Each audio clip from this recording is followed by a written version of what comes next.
Okay, Paul, you want to start the meeting? Yes. I mean, We're going to start with the city treasurer, Sue DeVecchio. She's going to talk about her budget. We're going to move into, if you don't mind, before we hit revenues, Chris Groner's here. I'd like him to talk for a couple minutes about, there's been some questions about the CDBG reimbursement and how community policing is affected and how the reimbursement itself between what goes on with the work that his staff does and also the work that Andy Zimmerman's staff does with the CDBG. And I know everyone's had a chance to look at their handout book and look at the CDBG reimbursement page in the handout book, but I thought maybe if Chris gave a verbalization of that, it might help a little bit. So Sue's here. She's going to talk about her budget. And on page, Susie, what? I'm on page 21 in the 21 in this. Wherever you're going.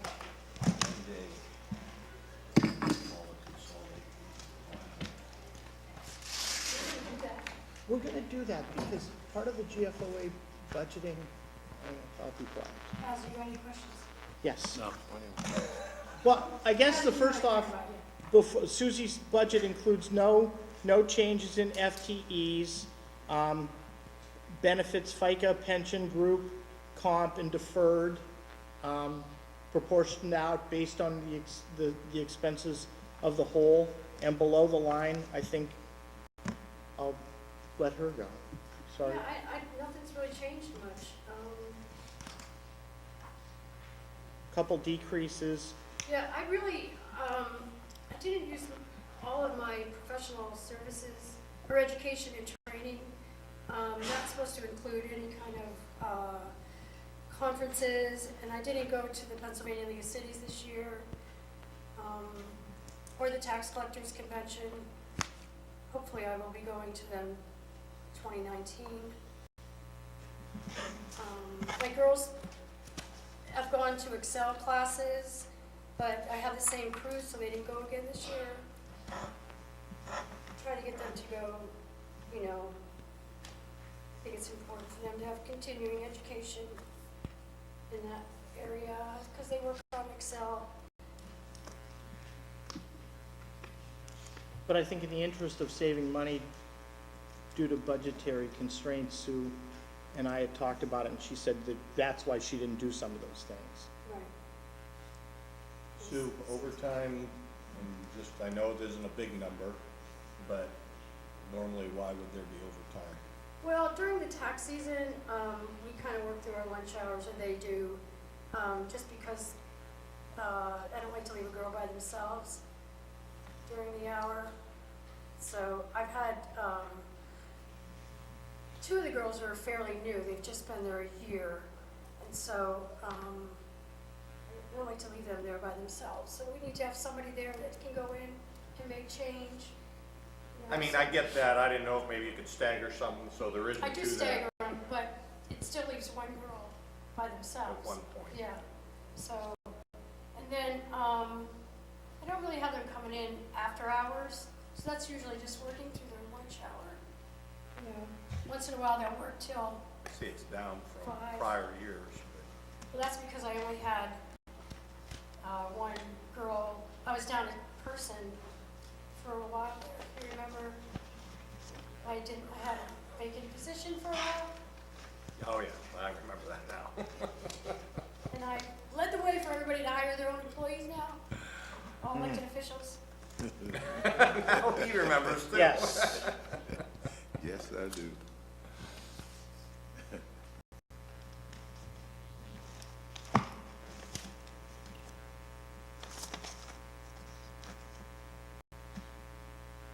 Ask questions? Any other questions? Or?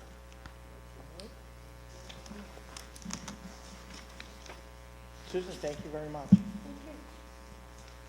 I'm gonna stick around if that's okay. Chris? Chris, you want to come up? Chris Groner, our Director of Economic Development, is going to speak a little bit, as Jimmy brought that up, about... There, we'll make one. No, I'll get up. your old seat, man. He's returning to his Take roots. your old seat. He's returning to his roots. Microphone down, we have some requests from people who want to make sure they can hear whatever. The line item Chris is going to speak to is on page 13, line item number 3652, reimbursement CDBG admin. And then, not just that, any other questions they may have, Chris is willing to field at this point in time. It's probably be a little helpful to step back a little bit and take a look at the process that we've been working through in the office. As you recall, most of you, I'm sure, aware of the Office of Inspector General notified our department last summer that there was going to be an audit on our HUD activities, HUD-funded activities. And the primary areas they were focusing on were reimbursements to code enforcement and reimbursements for community policing. That audit was recently wrapped up and finished late summer and early fall. There were recommendations that they had stated and steps that our department were given to take with our local HUD field office in Pittsburgh. Those steps included rewriting some policy and procedures for both community policing reimbursement and code enforcement reimbursements. Those Were they recommendations or findings? there were findings that the first step was to their first request was for a new policy and procedure to be written for both community policing and code enforcement reimbursements. That policy and procedure for both departments has been written.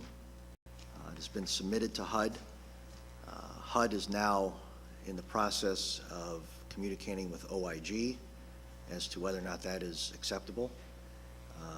So right now we're at a point where we cannot release further reimbursements or increase the budgeted reimbursements until we know we have the green light from HUD. And HUD does not have the green light from the Office of Inspector General yet either. And we've been checking almost daily because we're in a gray area. We don't have the authority to move ahead. Therefore, that's why you've seen the sharp reductions in reimbursements. But the one thing I do want to address is a good portion of what we had taken out of community policing and code enforcement reimbursements were put into other areas. About over 300,000 of that cut was moved to some activities in public works where HUD had no issues with. One of the areas was curb cuts. We increased the amount. We also increased the amount of street improvements by 243,000. And we also funded some additional, provided some additional funding for demo costs. So it didn't replace the entire amount that was cut, but almost the entire amount. So it's just in different areas. We still want to seek that clarity because we need that. We need to know what HUD's guidance is going to be, and HUD will not tell us until they are given guidance from OIG. So that's where we're at right now. But in terms of how it's affecting the budget, it's not so much that those dollars have been removed, they've been allocated to other areas. Chris, I've tried to follow this audit, process and story. I'm still unclear, though, how it happened. Was it a whistleblower? Was it a routine audit? And in layman's terms, could you tell us, and we also know that there are people watching the budget sessions on, online.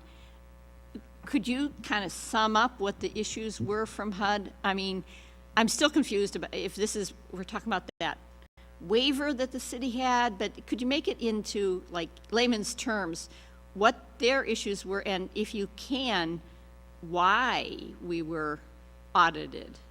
Sure. So kind of two different questions. How can we better understand what happened, and what the policies are that they didn't like? I don't know if it was a whistleblower. I don't know if it's a change in policy in Washington DC. I can tell you that the amount of OIG activity has increased across the country to the point where Office of Inspector General, Office correct? of Inspector Okay. General, to the point where the Office of the Inspector General is auditing HUD themselves for not providing clear enough guidance and providing different guidance to one city as opposed to another. So now you have a situation where HUD is reluctant to go out too far on a limb because they're being audited by the OIG office as well. So you've had, for example, we report directly to the Pittsburgh field office. We get our guidance from Pittsburgh. What's happened is you've got these various field offices giving different interpretations. And so now OIG has stepped in and said to HUD, your guidance has been all over the map. You're not indicating to the cities what is acceptable and what isn't. And in a lot of cases, and it was our case, in a lot of cases, we're given a letter saying that our plan has been approved. When you get a letter from HUD saying your plan has been approved, we should be able to bank on that. Right? And so now, a lot of the pushback we've received from OIG is that, well, that's not acceptable, and not to get too far off the track, you know, our argument has been, obviously, we keep this on file, and, you know, if we're given guidance from the HUD, from the Pittsburgh field office that our plan has been accepted, if we're no longer able to rely on that, tell us what we can rely on, because otherwise we're incurring potential obligations in terms of what we may have to pay back. But in terms, was it a whistleblower? I have no idea. It was just it was a letter that was sent to our office last summer of 17, to audit activities from 2015, 16, and 17.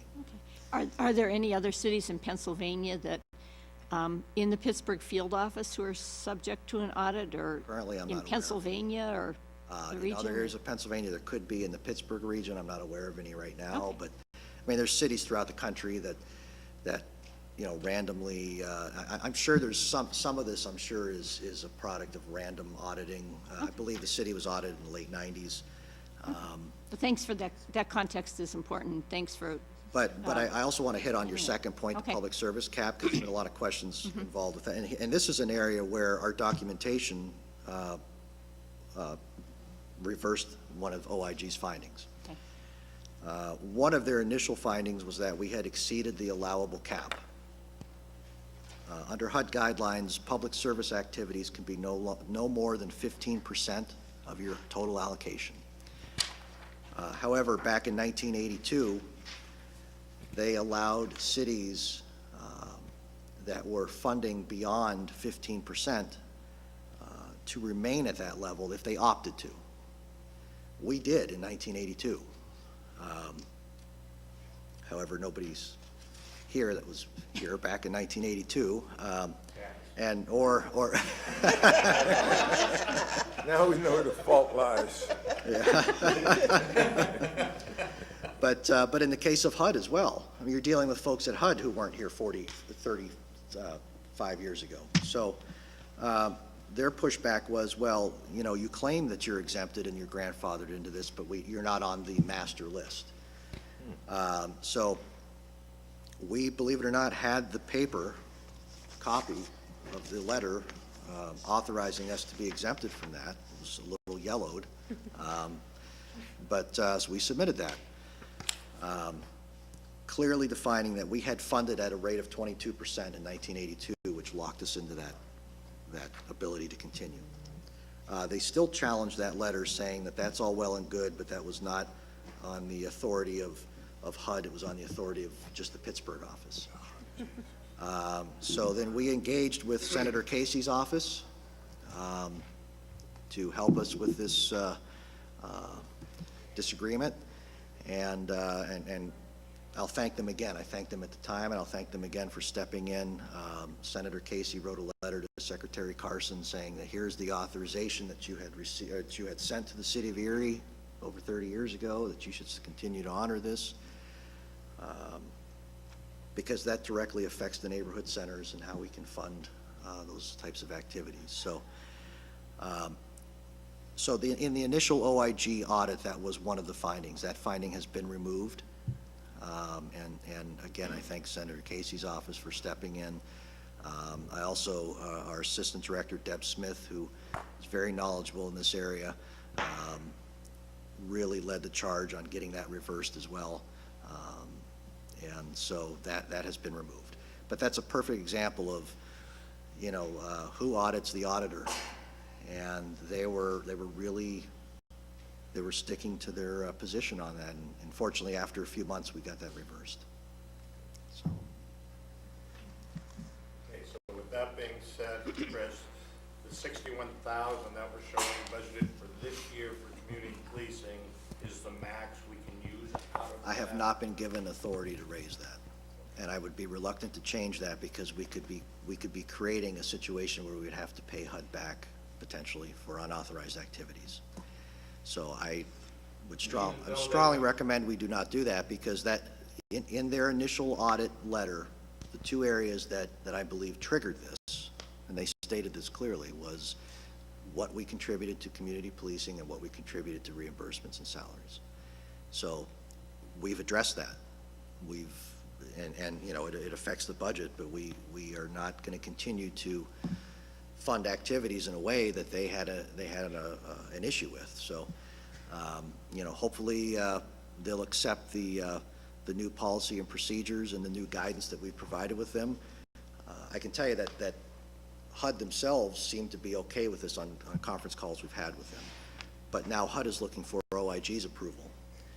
And so, Which it would be nice if you had at least some type of answer before you submit.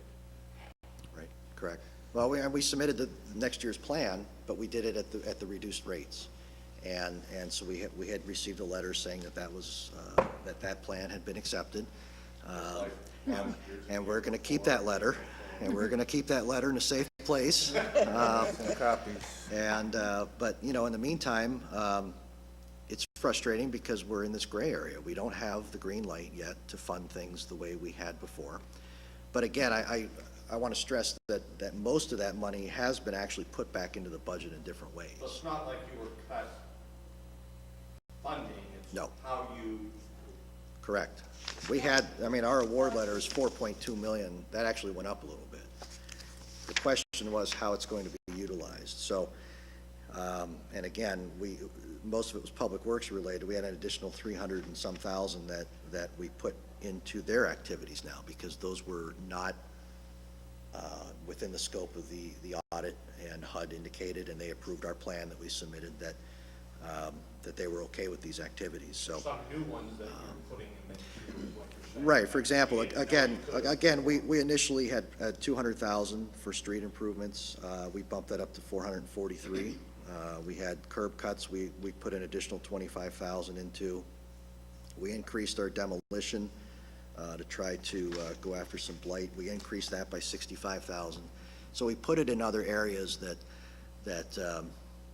you know, if we can't use it here, we're still going to find a way to use it. So it affects the budget, but the overall budget, a lot of that's going to, you know.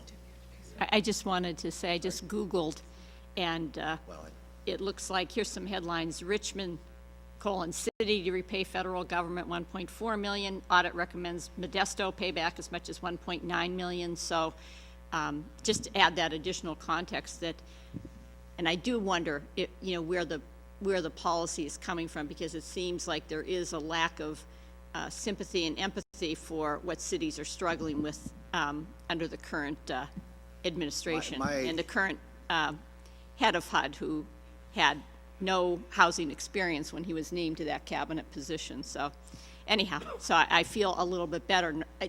It's not good news, but that. we're certainly not alone. Right. And you know, I didn't want to get into the political side No, of it. I know, But I know. but I think there's been a larger call to scrutinize recipients across the country. And again, they're auditing HUD themselves. So, you know, where's that direction coming from? It's got to be coming from a pretty high level to be examining, you know, how these resources are being put to use. We're at the very end of that. We're on the tail end of that. So we have to we have to wait until we're given that guidance, and that, I hope it's soon. You know, when they respond to us, they give us 30 days to submit information to them. When we respond to them, you know, they don't give us a timeline. So right now, So, we're, for our public service center, we can do up to 20% or? 20, it's just under 22%. Okay. Yes. So, And how much of that, are we maxing that out We with are. the money we're getting from them, or we? Okay. we are. So that's going to the community centers and to support the neighborhood activities and things like that. Yeah. And that was important because 7% doesn't sound like a drastic amount, but to the neighborhood centers, it was a significant cut when they're all receiving maybe $20,000 or $30,000, and now suddenly you're telling them it's going to be $10,000 or $15,000, and with no warning. So we're very, again, thankful to Senator Casey's office for helping us fight that fight and getting that reversed. And plus our record keeping, there is some value to keeping the paper. Is there any kind of coalition of cities through like National League of Cities or something to provide this larger context as to how this is going to hurt struggling cities and, you know, think our most that- needy? I'm not you know- aware of any Okay. collective Yeah, I efforts. kinda I'm not- wondered. I'm not aware of any, but knowing that there's a lot of scrutiny now at that level, you know, it's going to start to hit municipal budgets, obviously. So Right. I think that ripple may take some time, but you're going to start to see that cities may start pushing back, saying, you know, if you're not going to give us the proper guidance, you know, or this is the guidance you did give us, and now you're saying it's not okay. You need to tell us you need to tell us what the rules are so we know how to play. So we can play by the rules, Yeah. yeah.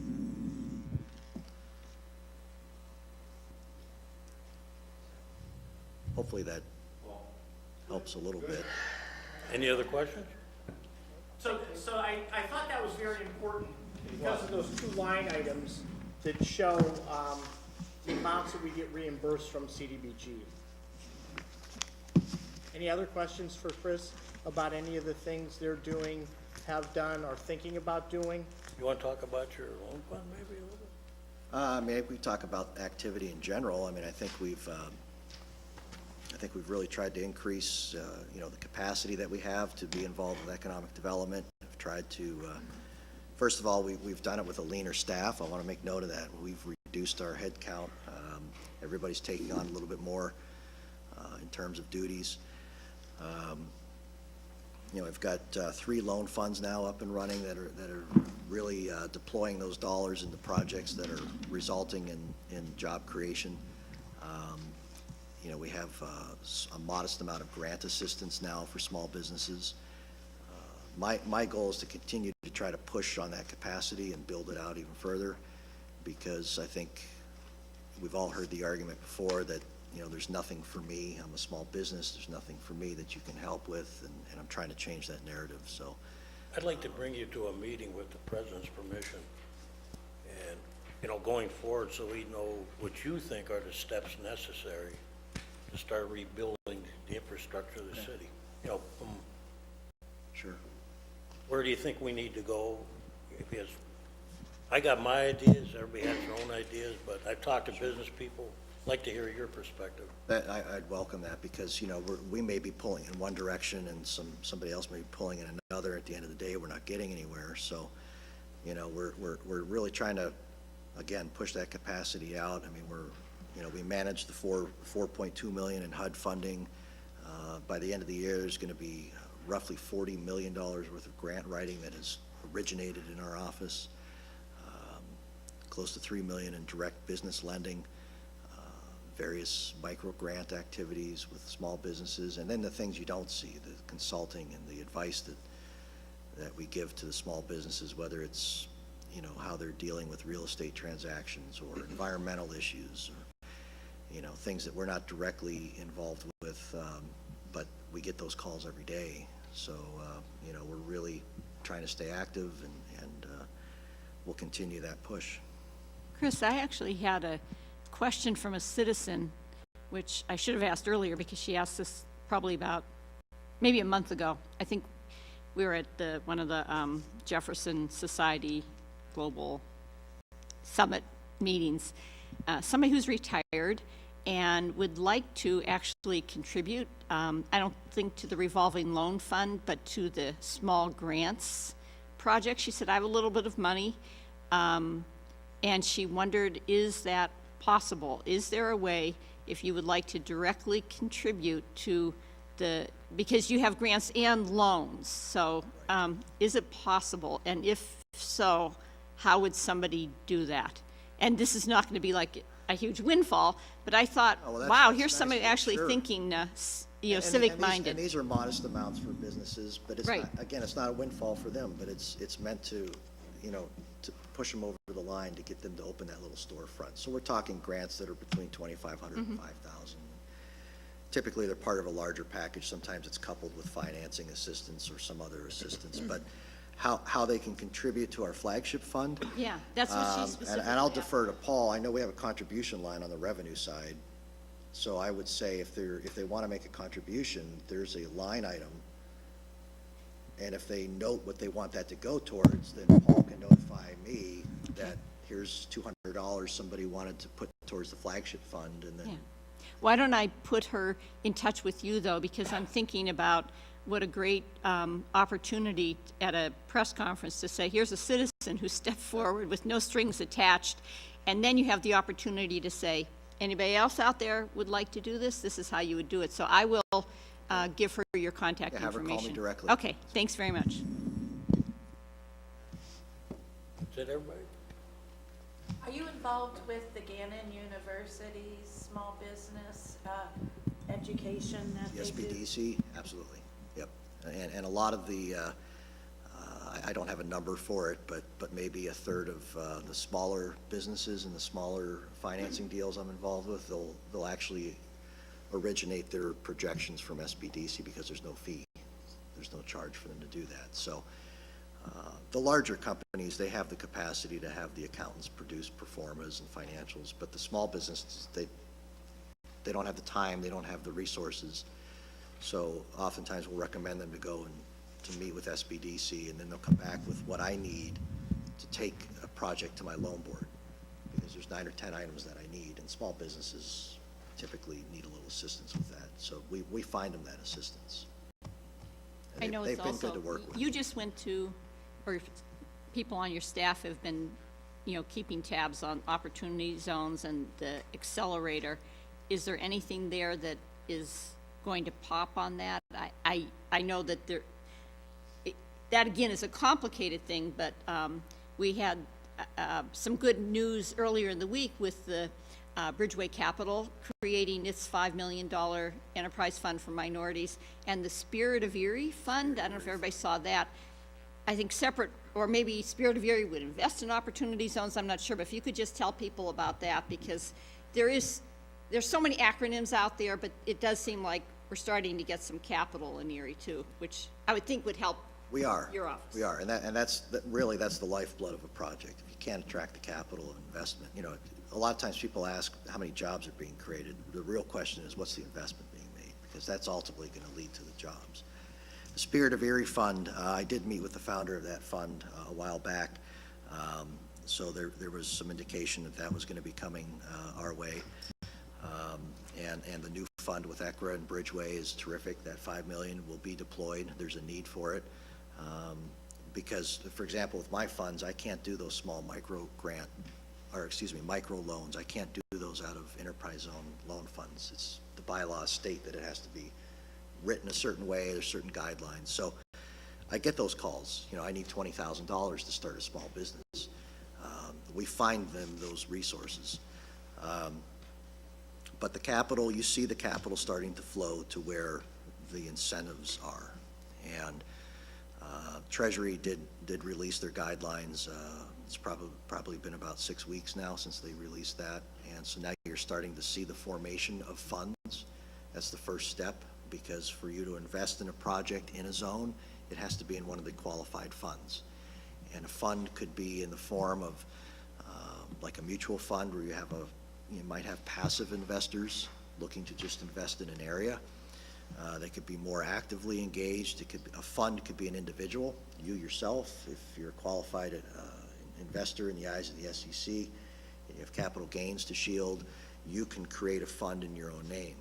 So you're seeing a wide variety of, individuals. Collectively, there are groups.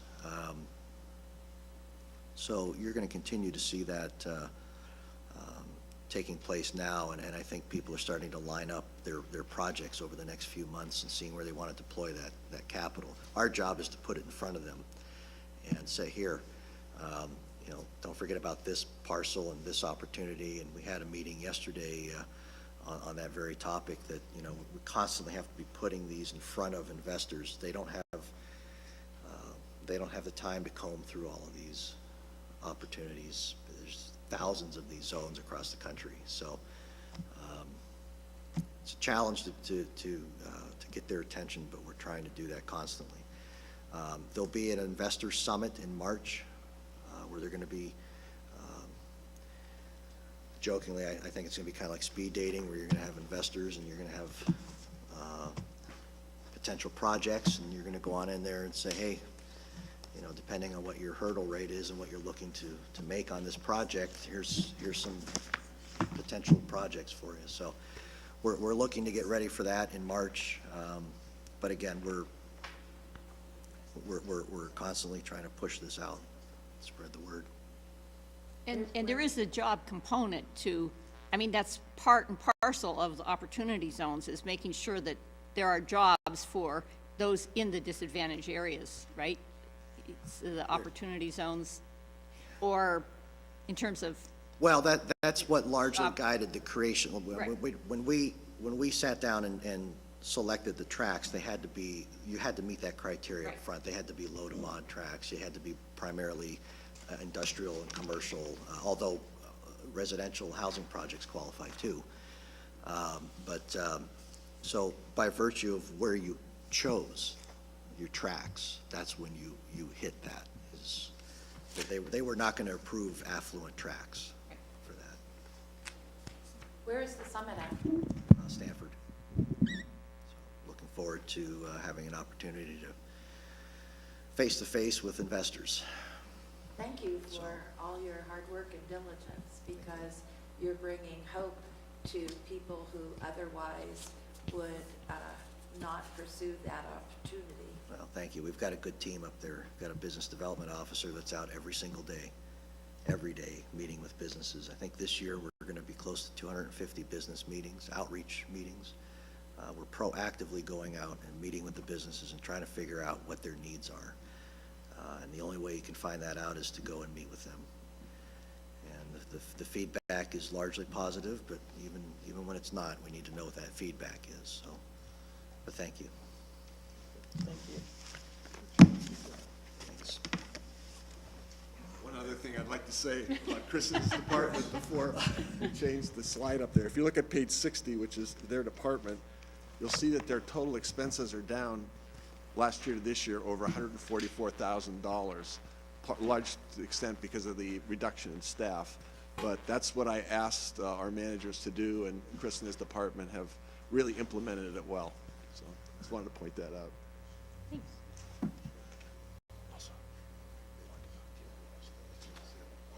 What's the next, revenue? We're going to go to page 12 of the revenues. Are we gonna go line by line, you think, or? Okay. What's the appetite of council? You want to go by groupings or line by line? I would say groupings would be my suggestion. Okay, and then I'll give a little bit of an update on each one, where the things came from, how they came from those. What do you Sure think? everyone's Groupings, had Ag? a chance to look at their SharePoint and see that we posted the 10-year historical spendings and Yeah. revenues. Do Ms. Ellen's gonna put up anything that we come up with that, you want to do that now, or? Well, no, as we go through the When sections. you go through deliberations, or do you want? no, Whatever, I'm well, just saying. today's about revenue, Paul. Okay. So I said to everybody, if there's any suggestions on where we can get some more, or questions about this. Oh, okay. About raising certain ones, now would be the time. Excellent. And then tomorrow we can wrap, tomorrow we'll get into cuts and other things and, but I thought, Liz, if you want to sit down to her, You'll be up there. Yeah. Okey doke. So let's start with the first grouping, total taxes. And in that are your real estate taxes, current, prior, your income taxes, the special levy, the non-resident tax, the income tax, the LST tax, parking tax, and amusement tax. Now, that's, the amusement tax there is the one that comes from the Civic Center. Yeah. Okay. You want me to start, I was gonna go through each Yeah, line. go ahead. Line by line, and I'm sure everyone's had a chance in looking at their book to look on page 13 at the assessment letter, where we calculate the millage rate for this year. And a page or so before, a page or so after, we show the calculation on what we're getting as far as a return on the annual, assessment. Paul, is the ass- We're a hair over 90% collections each year. We have no problem with the collection rate, but let me ask you a question. Is the assessed value of the city generally heading downwards? If you look at your budget handout book, Okay. yeah, Susie gives us every year, and we add this on, actually, it's on page 14, and you'll see that this year's assessment was 3.1 billion, last year was 3.09, the year before was I'm sorry, I'm just looking at land and building, not the tax exempt, as you already asked me about those pilots. But as you can see, over the years, short of that reassessment 5 years ago, It's been heading downwards.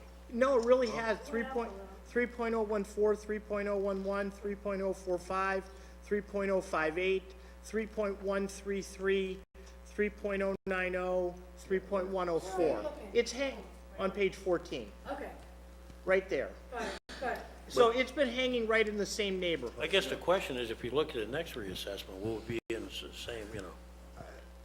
When you look at what? Well, if you look at the next reassessment, when they have Oh, that. reassessment. Because, you know, if you drive around town, it's not a pretty picture. We saw numbers that you gave us, you know, where it showed that the blight problem was getting worse on one end.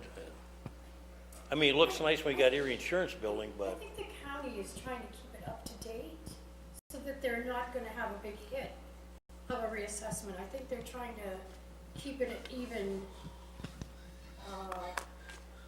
because our, level right now so that we don't have this major reassessment. right, our goal has to be, and not on the backs of the present taxpayers, but our goal is to increase the tax base, and that's what council has to do, so that we broaden the base like Mill Creek and Summit we're doing. You know, our growth period was back in the 50s and 60s, well, 40s and 50s. But that's our, you know, our problem. Yes. But go ahead, Paul. Okey-doke. So then the next line, and so that's figured out the assessment for anybody that wants to know that calculation. And I think we used to write it in there. You take the total assessed value of the properties, divide it by 1,000, and you get the cost per mill. We multiply that out by the 11.65 mills that is our tax base right now, and then take the percentage of collections, and we look at 3-year, 5-year, 10-year trends and try to figure out, and then add in, as you saw, there's a few pages after the assessment letter that shows the history of the LERTA and we've always put that one in there, what properties are coming off the LERTA list.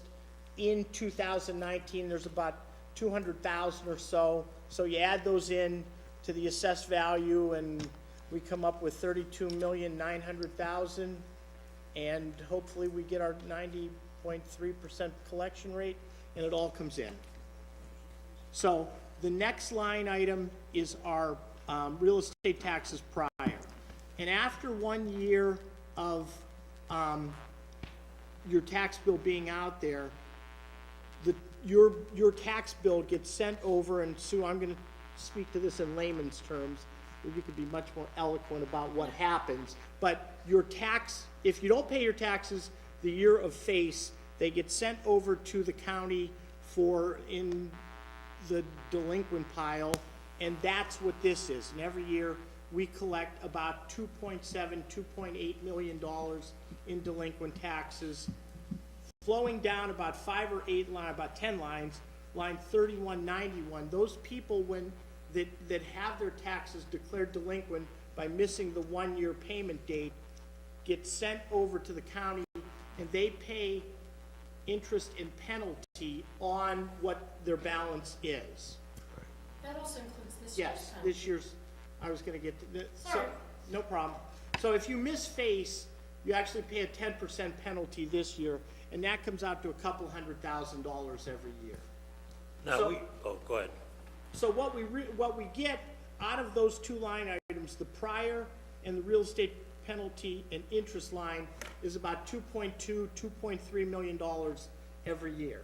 Now, we all got the same letter, you know, I don't know. from the vendors and stuff. Is there any need right now to go out and hire an outfit to collect past ones? In your educated, Delinquent taxes. yeah. Well, We all got the letter, at least I did. Mr. Herron was in my office on Monday. And he sent out emails a certain one. So, my feeling is, I'm just asking, okay? and you were here when we did this in 2006. In 2006, we needed cash. The thing with this is, when you use these companies, they discount some of your delinquent taxes right off the bat, then they charge you a fee to do this, and then Chuck Herron's, I mean, he's run a very, very, very successful company doing this. They've helped out a bunch of people, but they're charging you an interest rate on an annual basis to do this. And I just, in case this came up, I brought down the RFPs, and they're willing to give you 85 to 83 cents in the dollar. Back when because we sent out an RFP, at least I don't think you were in 2011, if you remember Right, that. I do. And they were gonna give us 83, 84 cents on the dollar. Back in 2006, we had two companies respond, and those companies at that point in time were both around 75, 80%. So we collect, and we keep track of this. We have a spreadsheet that shows what the delinquent collections are. Within 3 to 4 years, 99% of all these delinquents are collected anyways, because we know in year 3, your name gets put in the paper, and if you don't pay, somebody's gonna buy your house. So the recommendation is you would say no. Well, Okay. yeah, the quick math of it is, It's a Band-Aid. yes, it's an It's a absolute Band-Aid. bid. We all agree on that. Kaz, we're gonna have $2.5–3 million of delinquents. Sue's gonna turn over $2.5 to $3 million of currents. So on January 1st or 2nd, the county's gonna have $5.5 million of our money. If you take the fee and the interest, we're gonna get $4.8 million. I mean, this is what the RFP responses were. So you're gonna get $4.8 million. We're gonna collect 3.2 anyways. So they're gonna give us a $1.7 million more than we would have had. But we're gonna pay $700,000 to get that 1.7 in the first year. So the math of it, and this is real rough math that it's not that great a deal. If we needed cash, the school district did it 5 years ago or so. They needed cash. We did it in 2006. We needed cash. Kathy, you asked it last week, and Jimmy, you've asked a question about using fund balance. Hey, using fund balance, all we're giving up is 2–3% interest on our bank account. If we do this, we're giving up in the neighborhood of 15%. I just want everybody to hear it because So the answer is, and I'm not advocating using fund balance, only because with cash flows, with having $10–11 million in the bank in the middle of February or so, and you know this as the controller, Teresa can vouch for this, when we get into the end of February, before Sue starts getting her tax money in March, we get down to a point where there's $3–4 million in the bank. A big payroll for us is $2 million. And we would have to take another tran out. Yes. So now, if we do this, we have a bad year collecting, other than the real estate taxes and some of the other things that come in January and February. Now we could be out of money. Now we're taking out a tran. and now we're paying interest on that. You know what a tran is, right? Okay. So, When was the last time we were out of money? Do you know what a tran is, Kathy? When you're in an emergency situation. Yeah, the last time we were out of money was kind of like a bridge loan. I mean, 2006. okay, so the odds of that officially But, happening. because we're at the point right now, but I'm saying, and to speak to using fund balance also, if we were to take $2 or $3 million out of fund balance this year, that has to be made up next year. So,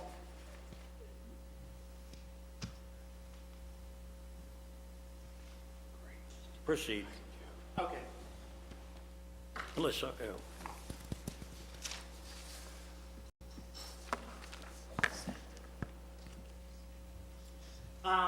Next line item, the special levy, which is the 0.18 of taxes we all pay on our paycheck. We collect about $5.2 million every year. And again, if everybody's had a chance to look at their sheets that were posted to the SharePoint, I gave you the 10-year historical on that thing, 4.7, 4.6, 5.2, 5.3, 5.1, 5.1, 5.2, 5.3, 5.4.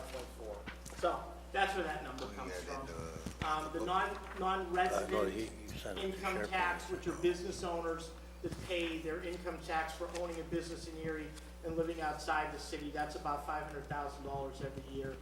The income tax line, 3151, that's where we have proposed the increase to the income tax, and that's based on what the 1.75 that we proposed. Next line. Does that reflect that in there now? Yes, it does. Okay. The realty transfer taxes, the amount of buildings that are bought and sold every year. And a lot of these things, I don't know if everyone, in your handout book, we tried to, at the beginning of the handout book, if everyone, I'm sure everyone's already looked at that too, we defined all these things so that, starting on page 5, you get the full definition and where some of these acts actually came from. So the realty transfer tax on page 5, it's remitted at the time of sale. Both the buyer and seller pay 1% of the home price. So, Is that set by statute or? yes, By state statute or the realty, what is the realty transfer? 1% of the sale price. Okay, and Taz asked about statute, so is it state statute or is it state ordinance as to what? Susan? Oh, I think it's, 1% goes to the school, 1% goes to us. But is it state or, I think it's state. set at the state level and then it's in our ordinance book. So we can't change it, like, if we wanted to, or? I don't know about that. Somebody had asked me about that, that's why Is it- I'm inquiring. Oh, you want me to go through that, or? That's what we got a solicitor for. Yes. This is done under, this is done under, I don't actually collect this, it's Carol, yeah, so who's that under? From engineering. So it falls under engineering, it just comes through my office. Yeah. You know, the money. And So, Can we put a question mark next to that though, so we at least Yeah. have the question Sure. asked and answered about, Some of these we're gonna have to ask Mr. Betson. right? Okay. I'm gonna just write that down so we don't forget. Okay, then, next line item, your I local think they service just tax raised it, not like in the past 20 years. It was is the $1 per week of work tax that everybody pays. And that's set by Sorry to state. go back, but I think Susan might be right, is that the thing that was raised In to the help past fund 20 the years? land bank? No, It's no, been that was 1% ECRA money. forever. Okay, but I thought this, okay, but let's write this down, so. It is a state tax. It's a state tax, Yes. okay, there you go, it was set at the state level, then Kaz, it's gotta be in the taxation. Yeah. And I don't know that one because, so. We okay, probably can't touch that then. I just know it's a 1%. Well, you We're- can we're- touch it, I'm sure, and override. We'll, You we'll, guys can do whatever you want, I'm pretty sure. sometimes we, Well, sometimes. Sometimes not according to. yeah, we can't charge a room tax. Yes, so then. Or a local- garbage fee. Local service tax, we've had about the same amount of people working in Erie each year, so that's hung right around $2.2 million. The parking tax revenue, Hey, Paul, Yes, sir. I know I go over this every year with you, and I know Bill Leonard gets tired of hearing from me, but do we go after everybody? I mean, I gotta have a talk with him, because other towns, Do you remember, you asked? I and know, but asked- I- He's coming in January, February, so you can. I'd like to have him here, Hit him because, over the did you head tell with a him? hammer too, absolutely. Because He said other- He'd be more than willing to come in. I'm not suggesting we do this, but other communities charge entertainers, people that are here doing, you know, regular business. You know, we go after college And kids. you and I got that determination from you years ago with the 30-day rule. And Teresa, maybe you haven't, they have to be here for a certain amount of time Well, I in think- order to pay that tax. I think, like, you know, when you look at people that are playing baseball here and all that, okay, when you look at, we go after college kids. Well, Our own kids who work in Pittsburgh, like my daughter did, when she worked at Steel Center selling coffee, she had to pay income tax. And yet we don't go after people that are right out there in the open, okay? But in anticipation of you asking him to come in, I asked him to look up the Seawolves, and they have 20, 30, 35 people on their payroll. And I don't know who all those people are, and I didn't have. But the him look ball at players earn names. income for 30 days, So like the, you know. he's absolutely prepared to answer that question. Okay. I when mean, he- other you towns know, have done it, He's ready you to know. come in January or February, because I know you also wanted Sean Emerson to come in to talk about the audit and, you know, all that stuff. And he's ready to come in January or February also.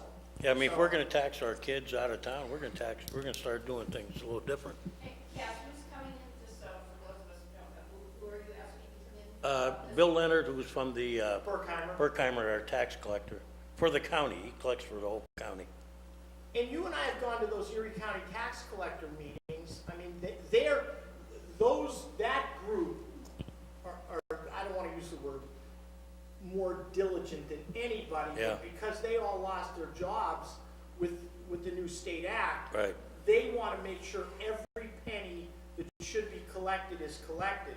So to answer your question, I can't tell you that there's not a company that Berkheimer doesn't know about, but. Because in the past, we had people that were building things at the Hammermill site.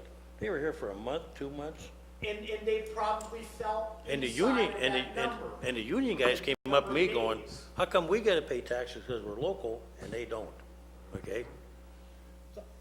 Just bringing it up, you know. I'm watching, okay? I Okay. like it. And as When long do as, you have them coming in? When, do you have a date for this, or? one is January, one is February, You have a date up? for the finance committee meeting. Yeah, the- First Wednesday of the month, right after the council meeting in the morning. Go ahead, Bo, didn't mean to. Okay, the last two are the parking tax revenue, which is the parking tax that we charge people, duties. I hate to use duties because I can't remember any of the Anybody others. that charges, Anybody that charges to park on their property, we charge them a fee per spot. I know we do a good job as we can. Yes. So- And you used to remember, I mean, not that Lisa hasn't done a very good job taking up that mantle, but 10 years ago, Sue LaFavor would drive around and look and see.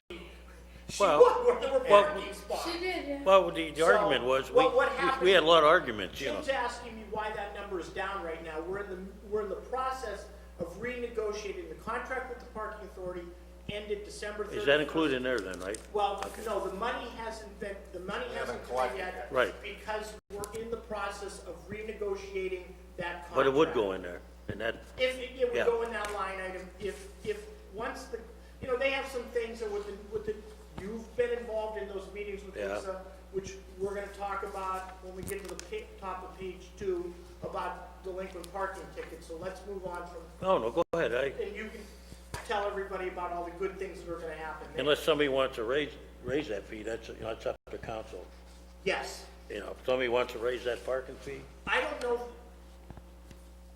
I know Pittsburgh through legislation is allowed to. is ours, oh, well, we have to look into that then.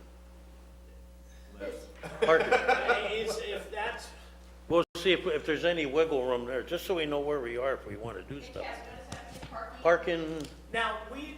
parking, Tax revenue. parking tax Irrespective revenue. of the parking authority, we get $250,000. That was a negotiated amount.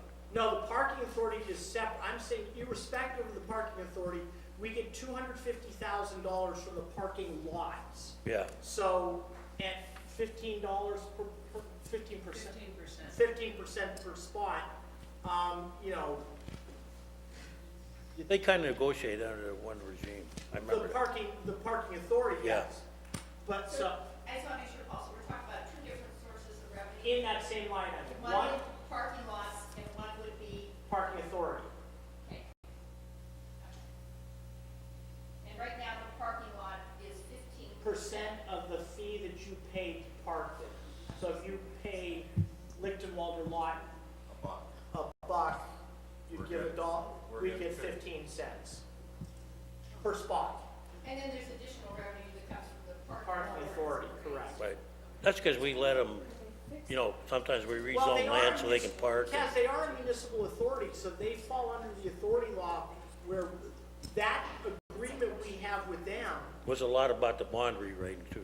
what is the agreement, they don't have to pay the parking tax because they're an authority. Although the ex-mayor decided he wouldn't sign the bond if they didn't. Correct. Okay, that's so, I'm not saying just so that. you know the genesis of where that Yes, came oh, from. yeah, absolutely. I'm just saying that they don't, yeah, we don't have to guarantee their bond, we don't have to do this, they don't have to do that, there's give and take on both sides.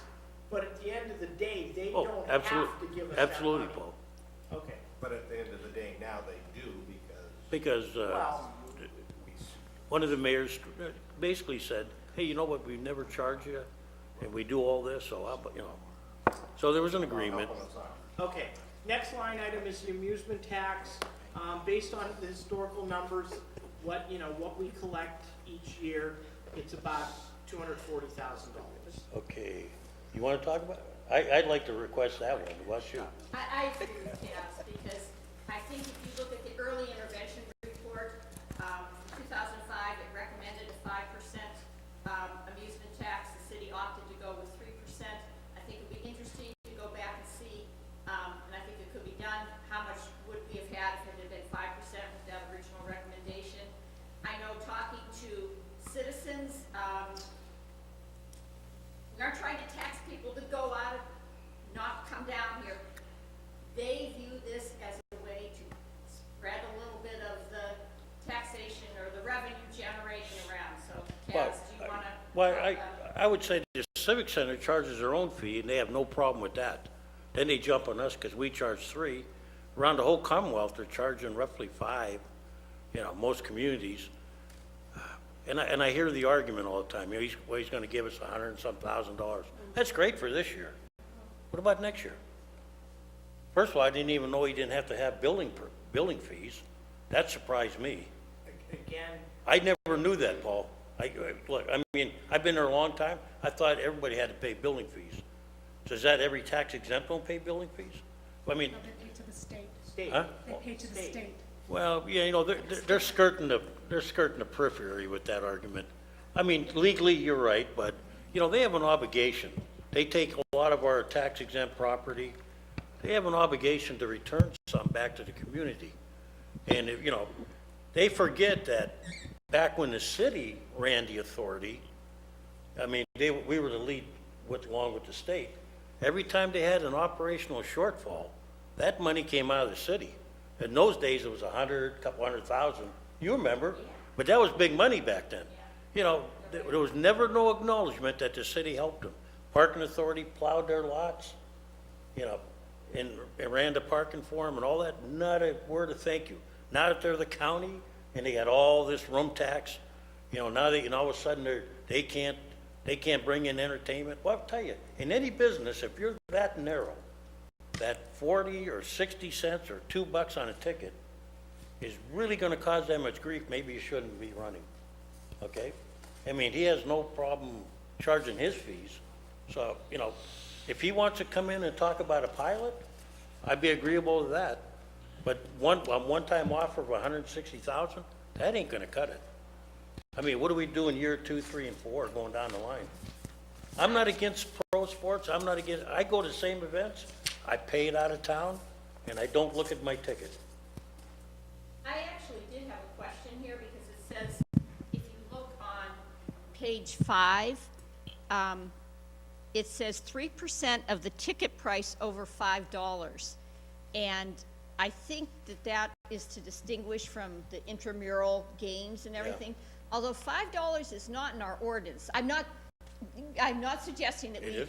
I thought it was. No, I could not find it. Oh.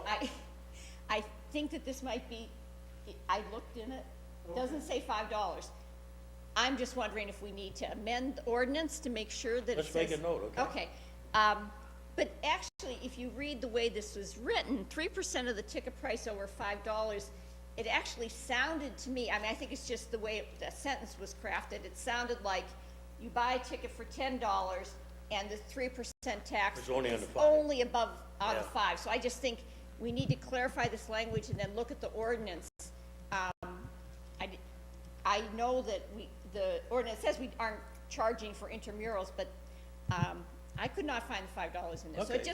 that's something we need to, clarify. Yep, addressing your thing, I remember when we first passed that, Gannon lowered their basketball tickets to 4 something. Of course, they ran themselves into, that was being a fool's errand, you know, they were trying to nickel dime us, so they wouldn't have to charge, you know, but, you know, I can get the senior citizen rate is $3.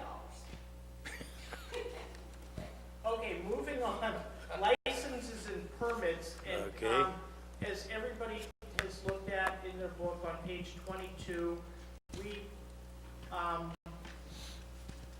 showed how many of each of the licenses, permits we collect on an annual basis. Dog licenses, vendor licenses, amusement licenses, the plumber licenses, bandwagons and special permits. And then the two of the biggest dollar amount are the demo and, building permits and also the curb cut and sidewalk permits. which one did we increase, We're Paul? going to increase 3217. Okay. We're gonna increase that 5.5%. 3216 is the building permits, and we've seen that over the last 3 years, there have been some pretty big projects that have been going We're on up. page 12. And based on the builders that Andy's talked to, 3217 is missing. Yeah. It's not in my background. no, because that's one, Liz, that the number of permits is not the big item here. It's the dollar amount of the permits that have been taken out. It's the value that they put on the The bill. value that they put on the building. And that's why I was yelling, I think we need a better system of demanding that when somebody comes in and does a building permit, that they have to show a contract, so we get a proper evaluation of the project. Otherwise, we're losing money, and when it goes over to the county, they're assessing it at a lower value. So I think that's a loophole. We gotta make sure that every time somebody comes in, they have to show, you know, a contract, so we know they can't come in and say a fence costs $200 when it costs $1,200, okay? Because we're basing it on the value of the project, okay? Cass, when you say verification Of the the actual, building permit. Well, okay, verification of the building permit, that aside, just to hit this head on, last year, or 2 years ago, if you remember, we looked at the fee schedule on the Right. building permits, and we were in line with what Fairview, Mill Creek, Harbor Creek were doing. We weren't higher, some, maybe on an addition on your house, we were here higher, but building a new building, we were a little lower. So it was decided at that time to try to spur building in the city. We weren't gonna try to gouge anybody. No, but Paul, asking for a fair amount on what they're doing is not gouging. And if you remember, we were at a fair amount. Our fee schedule Yeah. was such that when somebody built something, we were in line. The with fee's where okay, I everybody just else. want to make sure the value that they're doing is proper. Okay, that's what we have to make sure, because we're not at the center of the universe as far as development goes. So we have to start maximizing when we get a project, let's make sure we're getting the right amount out of it. That's all I'm asking, I'm not saying, Okay. And then the last line item there is the rental licenses, $520,000, and that's based on the 13,000 properties we have in the system. Paul, let me ask you a question. Yes. Any council member, if you feel free, if you want to talk about any Concerning now the vendor, which one is that? Is that the people like with the hot dog stands? Yes. Okay, and how about amusement? That's the mechanical one? Machines, pinball Okay, machines. because I remember, well, you probably read the same report. Do we need to look at amusement machines? We're pretty light on that compared to the rest of the state. I think they suggested, what, 75 or something? Or was that what we were I thought doing? it was 175. It's in that early intervention report. Maybe we should look at, we should probably ask Mr. Rocco, you know, because Mr. Rocco, I asked him a couple times what he thinks. You know, that's on every jukebox, that's on cigarette vending. Yeah. Would it be on those soda machines that are all over the Yeah, it could be. sidewalk? In fact, one mayor wanted to have a pop of the city, that you can, that didn't go well. Would they wanted He what? wanted to have a dedicated pop throughout the city, you know. Oh, a sponsor. Yeah, and so, you know, that ran into problems like businesses wanted to have their own pop machine, you know. But Yeah. it was a good thought process, but it Yeah, wasn't, but we can look up and see what was Yeah. recommended. I mean, you're right, Taz, I mean, there aren't like a lot of video games anymore, but what is covered by mechanical devices, so. anybody else want to look at any other of these licenses, like, I wonder why the vendor's license went down from 273 to year-to-date 230 when we had such an influx of Hot dog the stands? food vendors, Yeah. yeah. what are vendors in general, Paul, besides them? Yeah, that was, year to date was 2 months. I know, but like, most of the outdoor ones wouldn't be doing it now because of the bad weather. I can't answer that question. You know, Dave Rocco would be one you want to talk to. Only pay like $100, right? Yeah. Food truck vendors, it's $100. And that's even if we have like Celebrate Erie or anything, right? No, they're separate. That's separate. No, that 100 goes, the vendor gets put in, they pay a vendor fee. and To the then city. fee, yeah. So, but Kathy, the only thing I can say is maybe, you know, there's been a lot of talk about food trucks, and there have been a lot of those, but the other vendors that come into the city aren't. Would that be they're not like doing it. would that be like these telephone guys that set up in the corners too and all that? Yes. Okay. And so what could we do to make sure that they are aware of this? Well, David does a very good job, but he's only, you know, he has one intern in the summer. And, you know, he works his tail off, I know that. Like if I call him, he'll react to, because he tells me, if you see somebody you think is, you know, the neighbor's complaining, we get these people that are just on the sidewalk, they put a tent up, you know. So he's very proactive. And he works hard. Yeah, and he's got the park covered real good, and around, you know, And we are working on the Roar on the Shore reimbursement, fee. Correct? Right. okay, Okay. And we're still on fees? yes, Okay, I wanted to add the recommendation from the early Let's intervention get program done. from 2005 about possibly charging to reserve picnic pavilions. That was in the, I talked about it last night, I just want to put that on the list. I did talk to, oh, God. Scott? Yeah. Scott Mitchell. Yeah, Doug, and he said, he would be, if we didn't want to do it, you know, he would run it under the zoo, we'd probably have to give him a little cut, but he could handle it. Because he mentioned how people camp out there, it leads to fights. There was one lady that, she camped out, she left for 3 minutes, and some lady pulled all the police tape down and everything else she had up. So, I mean, if they, you know, we can still leave it open to the general public, but if somebody wants to reserve one, I think we should look at it, you know. And if the zoo can handle it, Or if you reserve them just on the weekends and they're open to the general public during the week, I don't know. And ask the Presque Isle how they do that, because I've rented it out for my daughter's graduation party purposely because I wanted a place that had non-alcohol, so they knew going on to the state park that there wasn't going to be once we get alcohol. through this, they'll go. Back in the day, we used to do that, but we had to have a liability Pardon? waiver. Back in the day, we used to do that when I worked at parks. But we had to ask the person who was reserving it for insurance liability because the city wasn't gonna be liable. That's why we stopped doing it. Oh, really? So I don't Is know. that because of serving alcohol? I can't remember. No. But we can find out. It's just food for So I thought. thought when you reserved the Prescott, did they ask you for insurance? You can't have alcohol out there, but you do have to have a, They just take your name. Yeah. Right, because I remember we reserved it. I didn't have to get insurance. I rented from my mother's What birthday account. about just reserving it during the holidays? You know, like the 4th of July, things, because that's when people really go. We're trying to generate some revenue, and we're trying to recognize that, everybody else is paying fees. Remember, Bob actually had the idea that we should add a kitchen, but I don't think we're gonna, actually, we can send them over to the firehouse for their new kitchen, but, Scott Park, I think, in Mill Creek, everybody else is, I think, charging to reserve, and we at least has a good job of at least following up on this, because now we're aware that there's actually a problem with people camping out there. So we kind of uncovered something that we didn't know about. But we need to at least check it out. We put down the liability question. Liability waiver, you said, Susan? Yeah, I think maybe it was because of alcohol, so you either have to decide whether they're allowed to have it or not. Yeah. Right. Yeah. Okay. And to your point, Susan, even at the basketball court,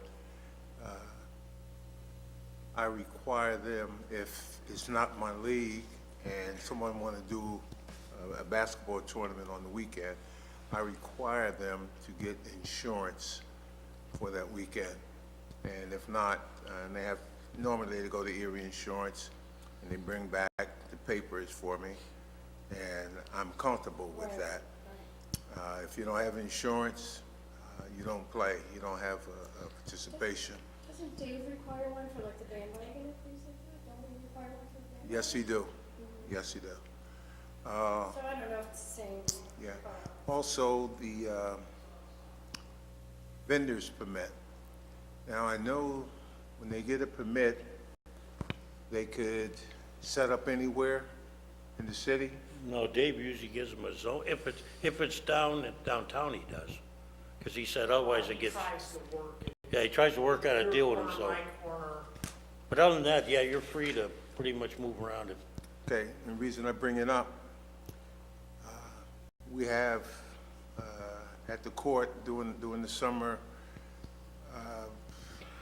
200 people, including players and spectators, and there were 2 vendors that came up and they started selling the ice cream, the hot dogs, etc. And then when they leave, all the junk paper is on the ground, which means we have to clean it up. So I told them they cannot sell here, right? And so they went back to Dave, and Dave simply told them, if I didn't have the program there, would you be there? No. Right?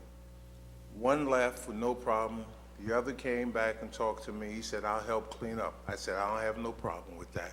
And he's been helping clean up when the league is over around 8:30. Him and his crew, usually about 3 kids, they start picking up and we join in. I don't have a problem with that.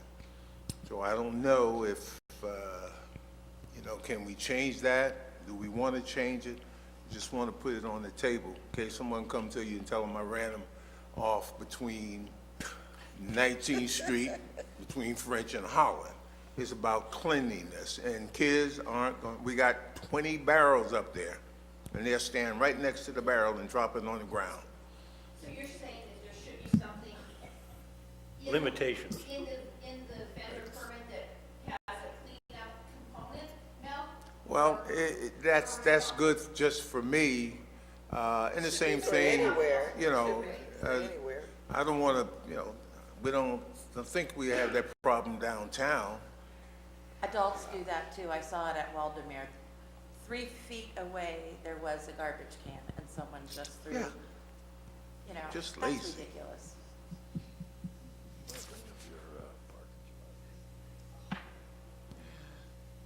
Ain't nobody gonna vote for it.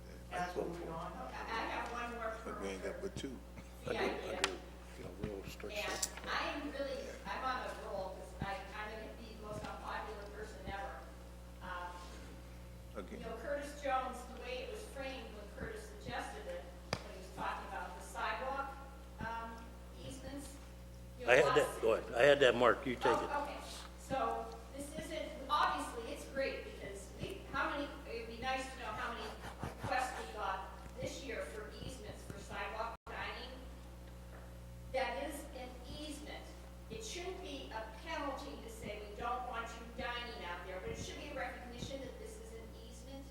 And I think when you were talking about liability, I do believe that the city has to go out and measure what the easement is.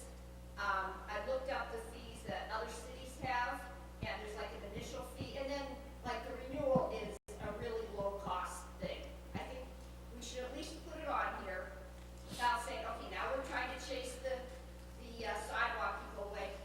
The rationale is that it costs the city some money to go out and do the initial assessment of what the easement is. Well, And I think we've had some requests for easements otherwise too, that doesn't involve.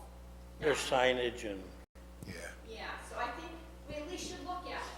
well, I agree with you. It's, and recognize that this isn't a punishment, this is a recognition of what does it cost the city, and it is an easement on the city. Well, when I did it the one time when I was controller, I checked the records. At that time, only half of the people that were using dining on the street were registered. We don't charge a dime. They didn't even have the courtesy of getting the insurance. Because council should know this.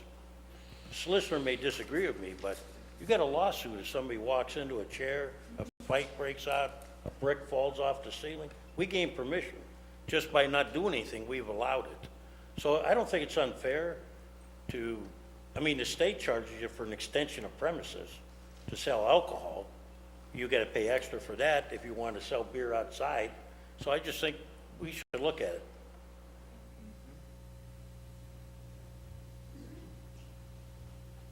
Okay, moving on, cable TV franchise, revenue, $965,000.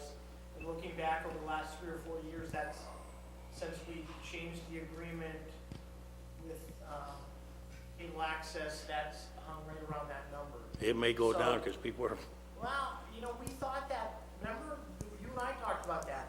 The people are gonna buy the dish and they're Yeah. gonna go to some of the streaming services, but our collections have been $965 for 3 or 4 years, so we're comfortable with that number. The grants, what's a rental double fee? that's if you have to go back out for that second, Oh, okay, gotcha. the second double inspection. Okay. The grants, and I hope everyone has had a chance to look at the book on page 7 and 8, the different grants we get.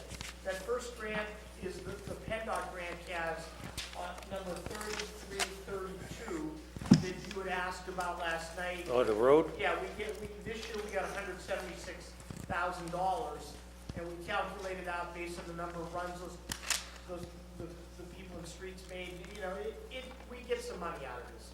I just thought I know. I'd like to GPS it and see what, And see how close we then, are. the next, the environmental resources grant, we just got $81,098 a couple weeks ago. So that's a grant that we get for our recycling programs and the like. The next one is the auto theft grant, because we have somebody in the police department working on the auto theft. That's an interesting. Yeah, that reimburses for a salary. And then the next one's the public utility grant. Yeah, yes, it is. We'll go to next. Alcohol beverage. Beverage tax, we get a percentage from the state of all the malt beverages and liquor distribution in Pennsylvania every year. Geez, well, That bars, are- probably is a lot of money in here.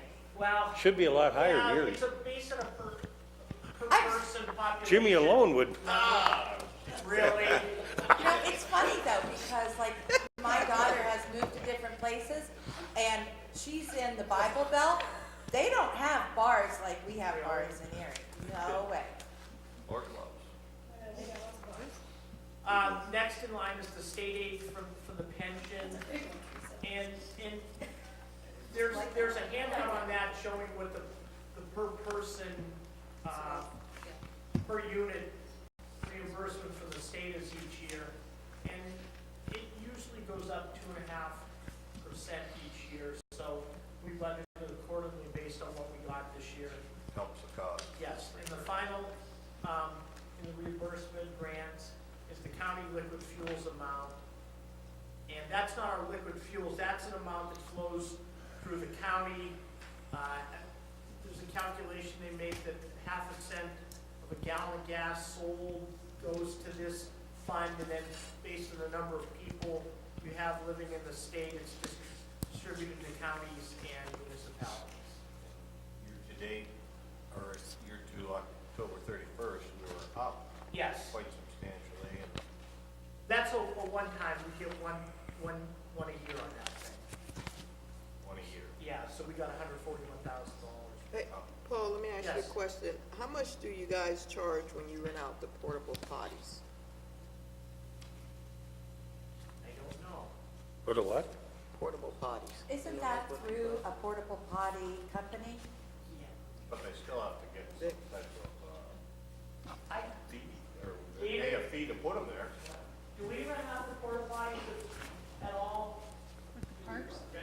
We don't. No, it's a different It's a company. different Like, company. you're Yeah, they have having to a go, fundraiser. Sonia, they have to go private. Right, But right. it's still, You have to get your own porta potties. Yeah. they still probably gotta get a vendor. No, If it's for a family picnic or something, How about like for Roaring Shore, do we charge for porta potties there? they have to get their own. Okay. Okay, what about celebrating? But there again, we're giving them permission to put porta potties on our sidewalk. when I helped out with. I'm just saying, other towns do this. Our Masali event, they had to buy their own Right? porta potty, or, you know, get their own. Supply, Piss out cup. does the company that's supplying them pay the city What? that Take him into, hey son, take him, vendor fee or whatever you wanna call it? Nobody wants me to take it's not my birthday. Business, I don't know. That's an interesting question though, because as those of us who went on the sewer, tour, Yeah, we saw the results. Oh, my God. No, you'd be amazed. You'd be amazed. Born anymore than go to work Well, in the those wastewater people, plant. when we go to the sewer fund, Yeah. those people do pay through the industrial. 'Cause they pay a bring fee it down to drop sewer plant? Their But they product explained how when they have down it, in like the Roaring wastewater Shore, treatment plant. you'll see the one tank just open up from the extra volume. I mean, we were all Can there. we I mean, move on?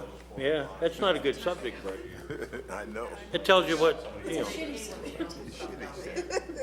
you said it, not I. It's a shitty subject. I know everybody that goes Okay, there to work there. next in line is the pilots, Okay, where's the list ball? What page is that, 16? 16, correct. In the book. It never changes. Yes, about 6 or 8 years ago. How come I or see 10 one years that- ago, how come we I had a see Church one- of the Covenant. How come I see one missing again? No, Who's that? You know, the athletic field we talked about in the past. That's not a pilot agreement. What is it then? I thought it was. It was a gentleman's handshake, if I'm not correct. But is- Where they're giving us $7,000 a year. Okay, Church of the Covenant's been here since I've been here. Yeah. Not the list, the list you gave me was started in about 7 or 8. I don't know, I've been billing these people since I've been the treasurer. It was called something else, maybe, Okay. I don't know. So basically yes, two- Yes, it was a gentleman's agreement, they've sent that check every year. well, I would call that a pilot almost, but, okay, technically you're right. Totally separate, where there's a written agreement. there's Where a does that go contract. into? Court ordered, it's court ordered. Where's that go into? That goes into contributions. Okay, gotcha, what thank you. page is that on? That's on Contributions? Page 16. 16. No. We need we need the list where the contributions are, where that, the Prep Athletic Center is on that page. What page is that? So we need to look at that in relationship to the pilot. So can you find that page? It's a little bit farther down. I'm not sure That would where. be on page 26. Okay. And can we include others, like I would throw other names out there to try to get them to have a pilot if they don't have one? The pilot is court, it's Court altogether order. different. It's like an agreement, the city, school, and county.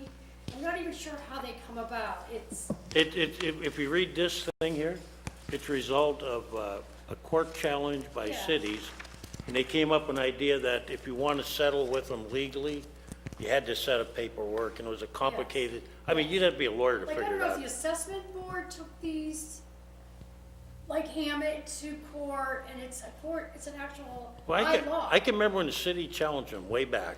They actually beat them. Well, that's why they're paying And then 50%. they went back to court and appealed, and there was they said, you know what? Rather than sit there and fight and do all this, it's gonna, only people are gonna get rich are the lawyers. I send them an They just- actual bill. I don't send whoever else is a verbal, I don't send them an actual bill. These companies are getting a bill from us. Okay, I just was curious Yeah. because there's Get a not bill many from- on there, I'm that's gonna just, say Right, there that. aren't many on there, and we are comparing our taxes to other municipalities in Pennsylvania. I was surprised at how many pilots I think Lancaster has. One of the best things I read was a story in Kiplinger magazine. It was when I was running, and it was a suggestion that cities should go and ask all nonprofits to contribute. They should know what their tax bill would be. And I think that this is just not enough pilots right now, whether you end up putting those other nonprofits into this page. This is a real opportunity to tell our story about what we're providing and why they should be contributing. So I don't know if we want to put pilots / contributions, so. do you have personally somebody doing that, or I'm sorry? you don't have anybody assigned right Not that now? I know of. I would do it, I mean, Well, the mayor, Previous mayors have had, Joe had a gentleman. Right, doing and it. He tried, but, you know, Mayor Savacchio had somebody actually doing it. and Rick actually Yes. had the solicitor's office Previous figure out mayors have had and actually- look at him and challenge him, so. Yes. It's some, you know, just a little strong arming that, you know, a little contribution would help us. And the advantage of doing it for everyone, though, is that you aren't picking on anyone or making side deals. That's what happened with some of the other pilots, where Yeah. the school district was doing their thing, maybe the county was doing, city was doing something, and that, In the past, there's a reluctance of the city to join the school board, which I think is a mistake. they are Because- working closely together. We have to, because if you're gonna go in there, you gotta go in with a sledgehammer, not individual, you know. I forgot to bring that story from Kiplinger, but I'll make a copy of it for everybody and share it. some of the nonprofits, their CEOs are, really making a handsome sum. You know, we okay then? Okay. Service fees, zoning, admin, real estate service fees, towing, safety reports, and the like. Your zoning fees are when somebody goes to try to get a zoning variance, those things were set by ordinance. The admin real estate service fee is the $100 deed transfer Oh, that's right. fee. The towing fee, which is when the police department goes out and tows vehicles. How much is that towing fee? Is that, That could be Raise that something up, that might be raise able to be that up bumped. to 75. The towing fee. Yeah, raise towing fees up to because some people actually charge $100. Yeah. So, and I think. And it's paid 75 by their Well- insurance sometimes anyway. But understand, a private contractor is coming to tow the vehicle. It isn't the city of Erie towing it. Yeah, I It's mean, I one- still think $75 is. That's still good.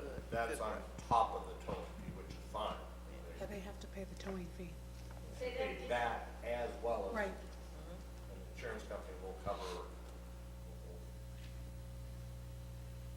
I was gonna say something before we move on, and I don't know where these would fall in, but we were talking about it. We did talk to the police chief and the fire chief. So I asked him to propose some fees that he thought, you know, we won't have an idea on them probably till next year. But I'm gonna, you know, stay on this case about proposing police and fire fees, you know, where we can. Like various inspection fees and, yeah, because right now we don't do it a lot of Going times. to the same place. Wasn't it a public safety fee? Is That was another thing we proposed, like, one of the solicitors, no, Chuck Heron did it. He actually measured the property. He did, and And, you should talk to Ed Betts about that. okay, that's why we have it up there. Then we talked with Mr. Mulville about how people are coming in and taking our compost. So one of the things I'm proposing is, and the ex-mayor, I think it was Savacchio, talked about licensing landscaping companies and/or plow companies coming in here, and then giving them a set of rules, because what they're doing now, they're dumping snow on people's private property, and our code people won't go out and do a thing about it. And we got other problems where landscapers are blocking streets, and you know what? And they're like you said, Jim, they're going up there, I think it was you or was it Liz? Said they're going up there, I watch them load up their trucks with our compost. One is the same, him and Liz, they both the same. But we could cause that to be the same thing, you know. And let's see. Since we're brainstorming, and this is, brainstorming, you're allowed to throw anything out there. And I did read this online, but I didn't write down where online I found it. But advertising companies, so let's say our public works truck, if Hallman wanted to pay for advertising, they would, like the E-Transit has the different advertising, and so that would bring in money because of advertising. Or someone would want to maybe advertise on a light fixture, so they would pay the city. Advertising on city property. Advertising. I just saw one on our towers in the park. I'm not saying I'm against it or for it, but I just was curious as to whether, there you have a big banner hanging there. Other towns, you gotta get a permit. They paid, They did pay? yeah, $75, I think. Did Dave do, $75 for each banner. how did Dave cover that one, under a vendor or? Special permit. Oh, okay, as long as we're, And it looks nice, it's very pretty. it's just that, and you're talking about vehicles. I've been to other communities where, you don't have big golden arches on the police car. Well, But they in the actually corner, recommended it, though, but in the on corner, they do police, it. But I wouldn't do it on police, because then you don't know what kind of advertising you're getting. I mean, Well, no, what usually, like when I was in a couple of big cities, you would have like the golden arches in the back, like we used to. It would say sponsored by McDonald's, and it'd be very nondescript on the back bumper. Nothing that stands out like, but just a little thing saying, this car is sponsored by, And some people were even, manholes got, well, they actually did potholes too. Yeah. So the person who It's out filled there. in the pothole on the side of the road would have a little sign, this pothole sponsored by, I mean, seriously, I think read it Pizza, online. I think Pizza Hut's doing it right now. I think Pizza Hut was doing the potholes. You saw the same thing I did. Domino's. There he goes, Domino's. Hey, you know what? It's money that, You never know. who's gonna look down the street? We have everything else on the street, so let's put that one on there. What the heck? You could do naming rights for manhole covers. Those manhole covers are really nice. That's actually not a bad, naming rights is not bad. Everybody's going that way now. Well, since we're doing that, I've been to cities just recently, like in Maine, where they have like rocks and in memory of someone. So we could have like a Perry Square memorial rock or brick thing around Perry Square, and everybody who wanted, similar to what they have at Dobbins Landing Or the and things courthouse, like that. or the courthouse. But somehow put it onto community property, right.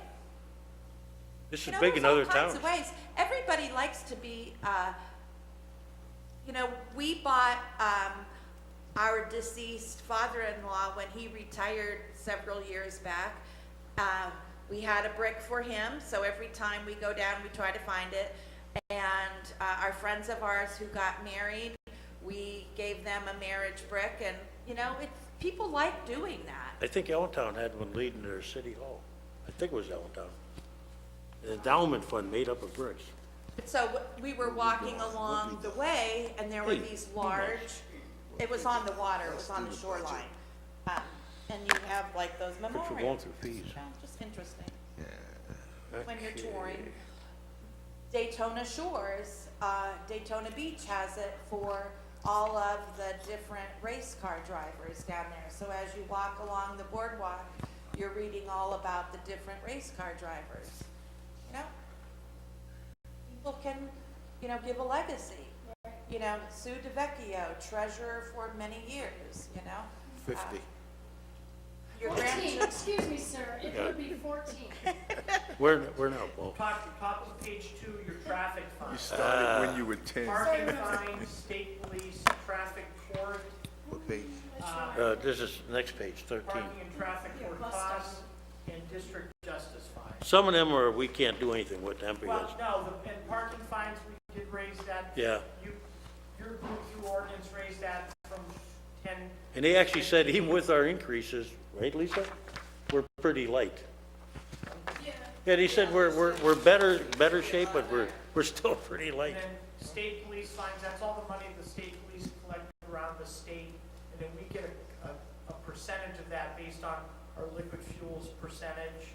The district justice, when the district justices fine anybody for anything in their office, we get a remittance from that. Parking and traffic court costs, that would be the route fee, and then the district justice fees are the non-moving violation occurrences within the city that are remitted by the state through the district justice system. So we actually get a couple different ways from the district justice. And this, we use historical numbers on these things. As you can see, these things kind of, the pattern is kind of a level pattern.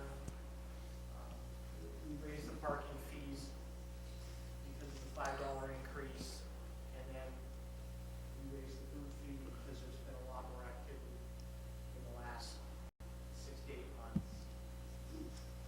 Can you tell us how a speeding ticket might be? I talked last night about I believe that there's a need at the state level to allow the municipal police departments to use radar. Right now, only state police can do that. And the idea is not to, you can't create a speed trap, but I'm gonna repeat it, and everybody knows there's too many people speeding in this city, so this might just be more, a legislative advocacy on behalf of city council. There was legislation introduced, and then for some reason, the state police always step up and oppose it, and in some of our state legislators, our local delegates even oppose that. So what would that mean in terms of increased? I don't think we get much, do we? Do we get any? Is it, I mean, it's we just get a, that- do we get all of the We get a moving percentage violation, of or? the state police money, or just? No, I'm just wondering, how does it, I don't know how any of Say the it's states. $100 speeding ticket, how much does the city get out of a? That goes into a pot of money for the state police, and then we get a percentage of that based on our liquid fuels. Even if we percentage. ticket the people? No, if that's a moving violation, then that's ours. Yeah, but don't we have to give some to the state? I thought, There's, yes, even if our guys, pull somebody over on 38th Street, we don't get the whole fine. no, I didn't think we did. because there's costs associated with everything. Okay. I think I was surprised how much we really get, and it wasn't that impressive. I guess at the end of the day, the question might be is, can we raise that so we get A little bit more. more ourselves? Of course, so will. You think so? Okay, and Jim, State you doesn't said set our speed limits in town. Jim said to look at raising the actual fine, moving violation. that might be, And that's Yeah. He's gonna be a busy guy. miscellaneous. There's There so goes our many budget. distracted drivers too, Don't and complain. sometimes the I'm police not. prove Complain when we that- go over. He's doing stuff, Right. that's the nice Right. thing. So they should fine if they're being, distracted drivers. actually, what, Chaz, you would know, or Mel, what is our ordinance on cell phone use? It was only if it was, No ordinance.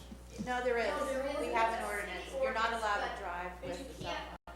it can't be a primary offense. Does anybody know what the fine is? They're only gonna do something if you have an accident and you can prove that they were on the cell phone. Right, but you They can can't- fine them for the cell phone violation, does anybody know? Well, if they do, they're gonna have to find themselves. That could be one when we talk to the police chief. I agree, yes.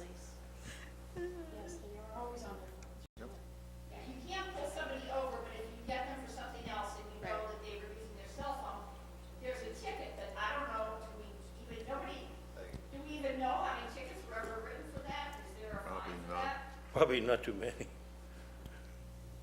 No, unless it's probably a little more of a fatality type. Usually a couple honks wake them up. It happens, though. I mean, that's why we have so many accidents. I get one of those eerie sources of news, and it's on my phone, and last night, after our meeting, there was one that there was an accident, people. A lot of accidents lately with cars. People will drive with impatience. I mean, they want to make that light. And, they shoot in front of you, or they sitting at the light, I agree. and they on the phone. I was struggling up my hill and a guy passed me at 80 on my street. To your Oh, left, yeah. or look to your right. and- Where are we, Paul? Miscellaneous income, our bank, investment income, checking account income, the rents and royalties we receive from the cell phone tower, special assessments. There's still a couple establishments in Erie that have the button, the recharge that goes straight to the police department. Okay. And then the contribution line item, the various contributions that come into the city. And the reason that went down last year, up this year, is at the end of last year, we were in the process of renegotiating the housing authority contract, where they always give us, as everybody remembers, every year in December, they come over and give us an amount equal to what a pilot or a percentage of a pilot would be, and we weren't sure exactly what was gonna happen with the new contract. So we don't know what's So, gonna be. but they normally give us in the neighborhood of $140,000, plus a couple of. And that'd be as we under talked where? about the prep contribution. That'd be under contributions. Yes. All right, I'm gonna make a suggestion here, going back to the early intervention report, which actually recommended that the city set up a fund for contributions. The city of Pittsburgh just exited Act 47, and one of the things they did was to set up an actual fund, because if you look at this page 26, I did wonder about the housing authority, but it's kind of been all, okay, I went and I did the math, so I think it was 280,000 in 2011, 346,000 in 2012, 408,000 in 2013. That might have been when, I think it was one year when Gannon might have given a contribution that doubled up on the contribution to do one the year before. 2016, 167,000 compared to 2015, 430,000. So I think that we need to maybe raise the bar on how much we're going to seek for contributions, and we need to go back and look at that original recommendation, see what Pittsburgh is doing, and see if we can formalize this, because, I just wasn't sure, like Value Home Center gives $200 and Keystone Gun Club $250. I wasn't sure why they're doing that. I mean, good for them. That didn't seem to be like a capital item for $250. So do you know what Value Out Home of the Center? goodness of their heart. The one year I remember a club I belonged to bought bicycles for the police department. About what? Bicycles. That, we sponsored like 2 or 3 bikes. A couple of like a lot of the bars around town now, the establishments, because of their small gaming license, have to donate. We got some money this year for the bomb squad, if you remember. Yeah. Rick Erdley got a contribution on behalf of the bomb squad. Yeah, they have to, we could be proactive because they got to get rid of it. That's what I was trying to allude to, at my 5 You know about minutes that, at right? the end of the meeting today. That people could sponsor, towards a fire truck, or towards a police car, or a uniform, or something. Even we put their name on the firehouse, a fire station, whatever. We could do that, like have a, board or something. And what's the Beach and Watson contribution of $2,500? That's a museum, ain't it? No, it's a deli. Really? I think that we have to be Well, careful Curtsy that we aren't Watson. giving like kickbacks, even like, hey. Like Curtsy Watson? No, Decent Watson. Oh. It's deli meat. Really? They gave $2,500 to the city. So, I'm good, but let's find out what that's all about. But I think Kathy's right, and all of you, when people give money, they want to make sure it's not gonna, I don't know what you said yesterday, Kaz, about the black hole. Oh, the Black Hole Calcutta. Well, Gets It dies up there, slow death. Anyhow, just any kind of black hole. They want to make sure that it's going to something. And lack we of- could list it on the Erie City website as sponsors, because just like, you know, when you give to your church and they do like, right, and you could list that on the website, or attention. someplace in City Yes, sir. Hall, you know, like benefactors and stuff like that. Yes. And I think if we have the actual formal fund created, What's that? brought to you by Deeds and Watson. All the, you know, like someone had mentioned flags, and we could have, you know, this room can be filled with sponsorships. Like, you know Make this how when you go to a Witherspoon hockey chamber. game and all the boards have, you know, he could have walls of paneled hall, like, that could be a sponsorship, that could be a sponsorship, that could be a sponsorship. How many people come into this building to listen to us sit and all the different functions, zoning and everything else that happens here? You know, and this hall proper could be rented out like the Hearst. I don't think you can. Why not? Public building. So if I want to have a function here in the evening, can I have it? So I can talk to 100 friends at a time? I don't know how that would, Another job for Betsa. Let's talk You know, about budget. how many seats can we fill? I mean, Put it down. We the get- library, you have to pay for that, don't you, when you go? This is a smaller venue than at the library, but, you know, why not fill our chambers with something? Where were we now? Reimbursements. Oh, let's go. Chris Hey. spoke to CDBG and the community policing. Okay. Sewer authority, the solicitor. They pay our solicitor, okay. Crossing guard in the school district. We signed a new, and council approved a new contract with the housing authority. Oh, did you sign a new contract with the crossing guards? That's never been a contract. Really? As far as I know. Okay. That's just an agreement that they'll pay us for the use of the crossing guards. I thought you were gonna say crock pot. Oh, they pay us, so that's, Crock pots okay. are good. I'm thinking of lunch. Central service know, right? application, municipal garage reimbursement. There is. Post-retirement, we get some money from the state of Pennsylvania for the ad hoc, and then Sue's reimbursement from the school district and the house. Those things following the historical numbers. We get other revenue, right? Yes. What's that? It's, Miscellaneous, a lot of that is, almost all, it's payroll reimbursements. Okay. That when people have like their child support and oh, okay. those payments get moved around, we get money back. That's the line item where that's always been put. And the last section is the operating transfers from the sewer fund, the water authority, and the refuse and recycling fund. Thank you.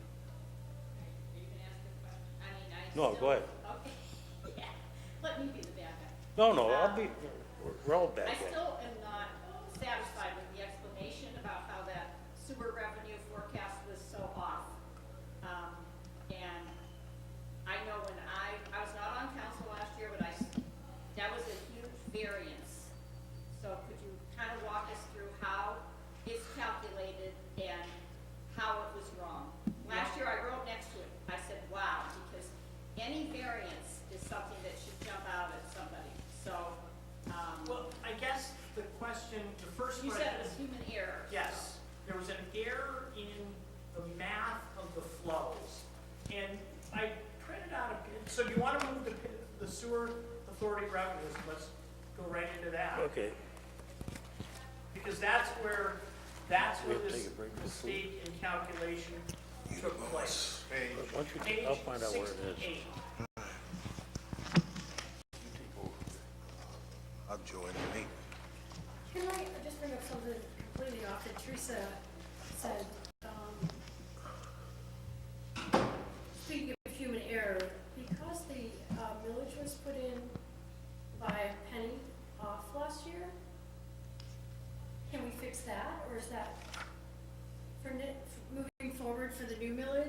you know, because it was supposed to be 11.65 and it was put in at 11.64, so that's $30,000. The new millage rate's 11.65. Oh, it is? Oh, see, there you go, Tracy. It was a typo, right? Yeah, but we still had to put it in at 11.64. Okay, so, good to know because I gotta change the tax bill. Good. Oh, you're welcome. Okay, page 68, and this is the sewer fund revenues which go hand in hand with the sewer fund expenses. And the first thing, the top of the page, miscellaneous permits that they issue to various vendors and various industries. Or the pension, they get a part of that state aid pension contribution, the city sewer charges, and that was the proposed increase that council voted on last week at the first meeting, and then the suburban charges, and this is the question you asked about right, how dude? this happened, or why this happened, or when, not when, it happened last year. And I guess I have a handout that if anybody wants to take a look at it, let me pass these around, and everybody can take one, and maybe this will give a little bit better understanding. The first thing we need to understand, and David talked about this last night, is They're that coming over there. the sewer fund bills its customers for the use of the sewer plant. We, as individuals that live in the city, pay a fee at our house. Industries, as you see line item 3446, industry people pay, and then the water authority pays for what they put through the plant. The suburban charge is number 3442, and there's a chart in here, there's a bunch of charts that go together with the sewer fund that show, I guess number one is 63, and how this is billed. And the long and the short of how the suburbans are billed, it's a three-step process that they're billed based on a percentage of their use. And the use is the operating supplies, operating expenses. It doesn't include the central service allocation. It doesn't include the transfers, only things that have to do with the operation of the plant. And from that, you get a number. Like the budget last year was $25 million. If you take out some of those things, the number gets down to about $18 million. From that $18 million, and going back, everybody remembers on page 60, we show this chart every year where it shows the flows. So you have to look at the flows that are coming into the plant, and you take a percentage of the flows that are coming into the plant for the city people, and you take a percentage of the flows coming into the plant that are for the suburban municipalities, townships, whatever the case may be. And from that, you say, okay, $18 million, and the flow percentage was 40, and so 40 times 18 is 7.2 million, and Mill Creek is 30%, and Harbor Creek, off the top of my head, might be 6 or 7%, and each of them pay based on that. That's the first part of the calculation. Then we get into January. So we're doing this based on a budget that we think hypothetically this is what's going to happen. Yeah, and then you hear this thing called reconciliation. And Jim Gorski's spoken about it over the years, and Rob Monroe spoke about it over the years. And in January then, you reconcile based on what actually happened the year before. So you say, okay, we really didn't spend $18 million, we spent 17.4, and even though the flows were 41% in September, when we did the budget, nothing flowed through the plant towards the end of the year, and it became 39%.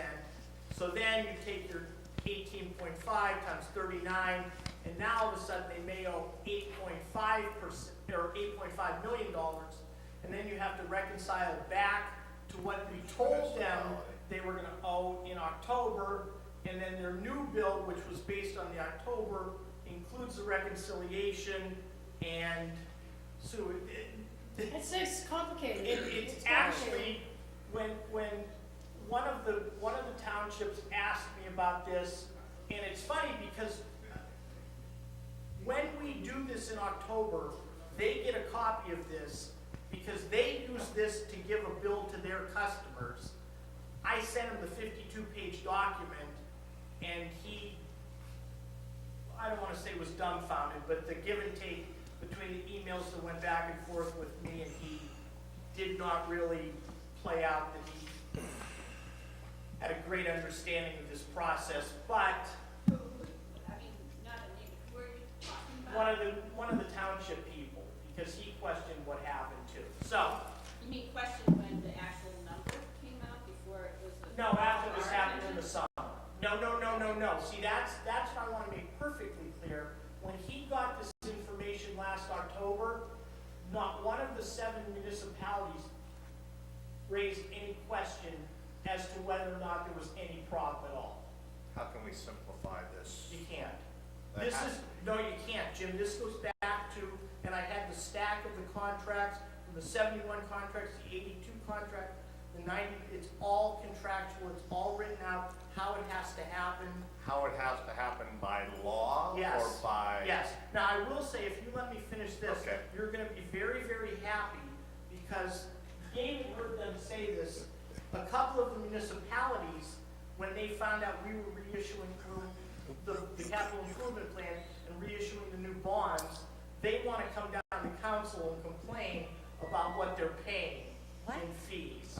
So, I thought you'd be happy about They that can one. come and complain all they Why don't they give So this- Am I chairing that meeting? The answer to your question is, and as I you would've look chaired at that this, meeting. you What do can you think? see that, I think like the biggest question in your mind has been, if you looked at the second to the last column, the percentage of suburban billings to the budget without transfers, it was, in that budget, it was 37%, and it had been on a downward trend for the last 6 or 8 years because the flows have been going down, and the miscalculation in preparing that $8.5 million number last year in this budget was that we miscalculated the flows. What we anticipated the flows to be, we miscalculated it based on the data we had, and based on also, with that reconciliation in January, what they were actually at, and based on the next year, what they were going to be in the next year. And one more point to this, and there's a little column in the middle, the 5% with the different X's, and I just wanted everybody to know, because you're dealing with what you think these flows are going to be in September, what you think these flows are going to be in January, and then how these flows end at the end of the next year. You can see over the last 20 years or so, there have been a multitude of times when there has been these downward trends, upward trends, as we're going to be short $1 million or so this year. We were short $1 million in 13, but you go back a couple of years before that, we were $800,000 above, and I don't want to say a crapshoot, but if anybody can tell me for a fact that the flows, oh, that's a bad, okay, crapshoot. If anybody can tell me that those flows are going to be We have young kids listening. 37.2 or 41.6, I say let's go to Vegas and we can become rich. So it's based on the flows. Again, we've talked about this, this chart every year. So I hope I answered your question in a 5-minute roundabout. I still You don't. reversed it, wow. I don't No, not understand rehearsed at all. why somebody, it's a great explanation, but, you're talking about historic trends here. You're looking $1 million, I'm talking about the transfer now, $1 million, $2 million, $1 million, $1 million, million, million, million, million, million, million, 1.8 million, 3.4 million. Yes. This is where you would do a work back and say, what? Well, no, the transfer, if you remember, and you weren't on council and you probably weren't coming to the meetings yet, but the reason we proposed this transfer 2 years ago, the start of the transfer, is because council put through an ordinance making some of the delinquents, where we posted the delinquent lists on the website. The newspaper, Kevin wrote articles about this all the time. People started paying their bills, and we had a buildup of cash in that bank account to the point where there was $6 million in the sewer fund from all these people that had paid, that hadn't been paying. So in order to not, to stave off a real estate tax increase last year, we moved that money from the sewer fund into the general fund. And we talked about that at budget session. I still don't understand where, I have heard that somebody put in a wrong number. So you said that this is complicated, but if we've been doing this for all these years, how did somebody miscalculate the flow? Because it's not like there was a lot of new building out there where flow is going to increase. So But as you can see, if you just look at the flow data, the flows went from 49% to 48% to 43% to 40%. So it was going down, down, down. And then all of a sudden it went to 42% the next year, but then it went back down to 40%. So there are wild fluctuations in the flow and what happens down there.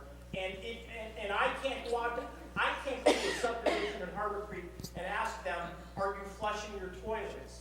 Or what, I don't know what they're doing. So we have trends, we have data that we look at, and we know that this is going down. But if somebody made a miscalculation, that's, again, I want to go, let's go to Vegas, I'll play red on the roulette table, and maybe I'm wrong. They tried their best to make the calculation was correct, and it didn't work out. We're gonna take a break, is that okay? Okay. Thank you, Paul. We're gonna take a slight break. I just want to say one thing, in terms of the suburban districts, one of the things that they're mad about is that some of them wanted to be able to make upfront payments instead of being lassoed into the longer bond issue. So there may be issues about rates, but there's also them trying to make their own forecast where they're saying, you know what, we really want to be able to pay this back now, but they haven't been allowed to use money. Another job for Just so Betsa. you know. Sounds like No, another Jim job. Senator already said that. Oh, I can't? Yes, they can. That's one of their bad, and that's what they want to come to. We're gonna come back in a little while, so. How long? So we can go upstairs. We're getting a lunch break. Okay. Half hour? Yeah.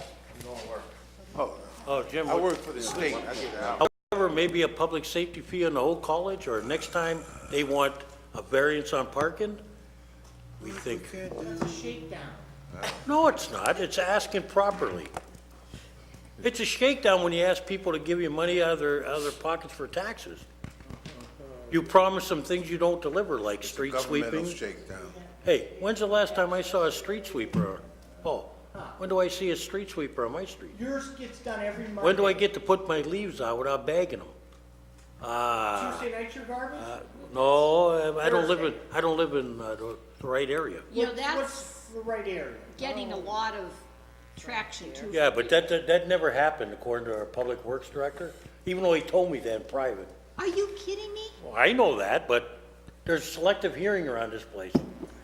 What happened? A lot of it We're going talking on. about the leaf breaking into the streets. Anyway, You know what, that does. make me sad. let's get this meeting rolling. I'm in a good mood. Up to my neighborhood and rake leaves? I gotta get my backyard in the next week. You live in the upper Did west. they do an extension on when we could? Yes, yes, Yes. yes, 1 week extension. So till Which is what's this the week, date? right? Till this week, but David said probably Another week? if it's think they bad, leave the we leaves. might go another week. If it's just- snow again. Yeah. Complained about that. Do those guys pay their fee for those seats? First 3 rows are, cost you $1. Oh, there you go, it's $3. Kaz, you called the meeting back to order. Yeah. I'm gonna write that, That's $3 an hour, Paul, so right now you have $15 per person. even though it's not in the next line item, I think we do need to address that leaf thing. Because Public Works should be able to tell us how many of those leaves that are picked up are from the boulevard and how many. We'll put it down there Yeah, then. I think it's just something that, it's a little I'm thing maybe, with but the it budget. resonates with taxpayers. And, I'm called Uber. you know, I mean, I live between those places, but I don't do it. I wouldn't do it. We'll study it. Paul, where are we now? We are going to finish up, Liz, on the sewer fund suburban revenues, and the one thing when, the biggest thing that harms the reconciliation is when you go down in flows, and then we save on spending. What page, what page? Just, page 68. In the- Keep in the- finishing up Oh, with budget? the question In the budget book. Liz asked about the suburban rates, and one of the things, or not one of them, what I just mentioned is, when the flows are going down, we're projecting to spend X amount of dollars, again, in September or October for next year, and so then the flows go down, Our variable cost. but then we don't spend the whole budget, then the math of it harms the reconciliation It's our fixed and also. variable cost. Yes, so, You like that, huh? Liz, like I said, it's a 52-page document. You wanna come up to the office someday, and I can show you, it's very, very, very, it's 52 pages. Yeah, I mean, I'm the liaison to the sewer authority, so I don't mind doing that sometime. You really get into it a lot more than I ever wanted to. Where are we now, Paul? We are going to talk about, well, we talked about the water authority charges, the amount of sludge and sewage they shoot from their building over to our building has been pretty much a constant every year, so we budgeted accordingly.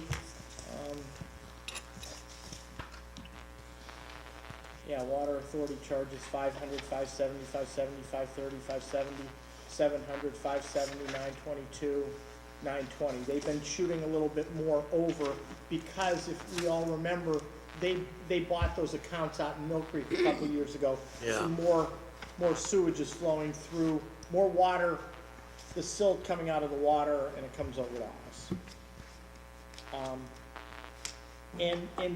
We went through the expenditures the other night, and we came up with a number of $23 million of expenditures, and the revenues that match up with that based on what we just went through, get us to $23 million, and the ordinance that we put through the other day raises the CCF, per CCF usage for city people to $3.05. And there, we have a chart, if anybody's interested in, not to compare the sewer fund versus the water authority, but since they both do, Andrew, do you have that? Not, only because they're both involved in the same thing. The sewer takes the sewage, they make sure that everything out of the sewer comes out of there. We take all the garbage out of there up to the landfill, and then they shoot the water back into the bay. The water authority takes the water from the bay, cleans it, and sends it to us. So it's basically, the process is, you know, one and the same. There's a lot of cities, and I know it's been proposed in the past that the water authority take over the sewer fund, or the sewer fund take over the water fund, whichever the case may be. But if that's the case, and both of those entities should be involved with each other, should be one and the same, should be whatever, joined at the hip, however you want to say that, then you would think that their operating expenses, which if you look at their CAFR, and I don't remember who's the liaison to what. I am. You are. And if you look at their budget and their CAFR, their operating expenses are right around $20 million a year, which is what our operating expenses are, around $20 million a year. So if you look at the pricing for this 20-year analysis, we're proposing a $3.05 per CCF usage rate. Well, their rate, since they've been on that 5-year schedule is $3.99 per CCF of usage this year. And that's where, you know, going back in time, Curtis Jones was always the one going back years and years. And, you know, he always talked about raising that rate a little bit each year so that we don't get the every 4 or 5 years and hit people with a 20 or 30% rate increase. And that's why the mayor has proposed that as part of that 5-year budget that we talked about a couple weeks ago, and raising it a little bit each year so that you don't get hit with that big rate increase every few years. But Paul, isn't it true, though, that even though it's projected out, that this rate increase is more like 10 or 11% to start? This year, absolutely. Right? Because Okay. Liz, if you remember, the last time we did this was 2014. Okay. So we are absolutely beyond the point in time where we should be with raising this rate, because we don't want to hit people with these huge rate increases. If we go up a dime or a nickel or 15 cents every year, people, you know, at 20 CCFs per usage, you get a $5 increase in your water bill. That's a heck of a lot better than getting a $10 or $15 rate increase in your water bill. But I thought this was important because, again, if these two organizations are supposed to be one in, one out, the water comes out into our homes and we send it back down to sewer to clean it up, they're all part of the same process. They're charging a lot more than we do. Actually, I guess it would be 15.1%, is that right, if you look down here? Because it was Yes. 0.0000 and then 15.1%. That's not $3 a flush, though, is it? No. See, and see, here's the other thing, Kathy. We bill the sewer based on your water usage, because the theory was always that whatever you take into the house is gonna go back out of the house.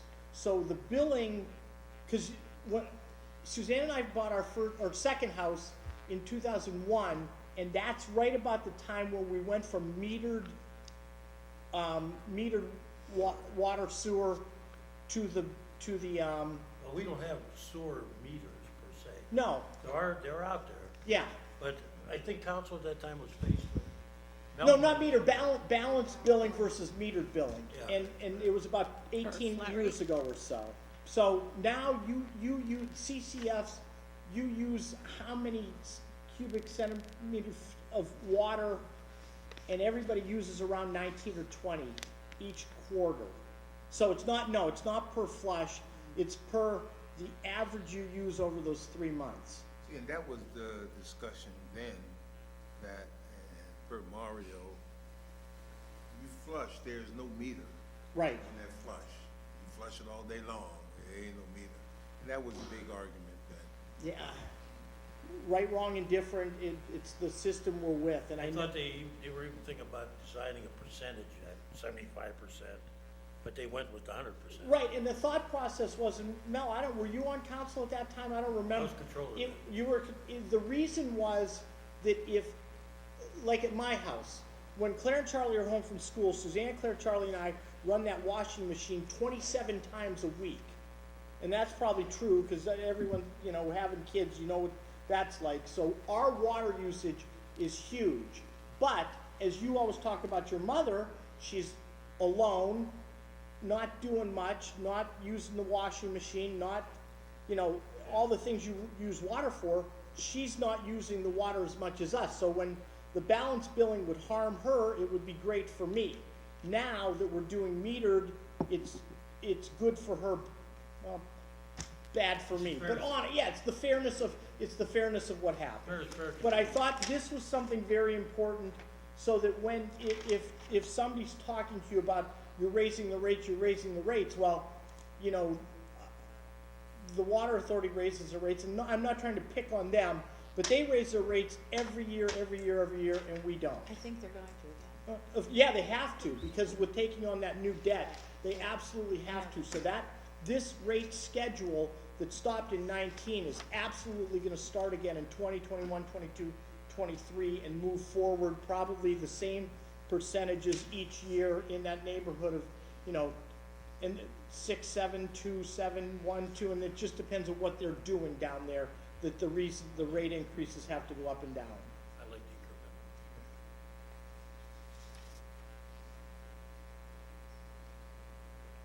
There we are, Paul. Next is the refuse, That'd be page 76. Let's go back.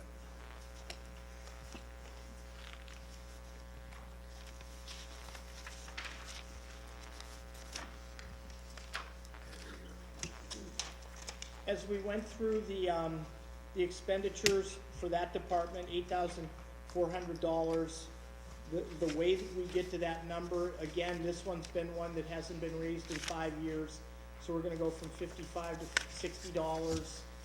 $60 times 34,000 clients at a 98% or so collection rate gets us the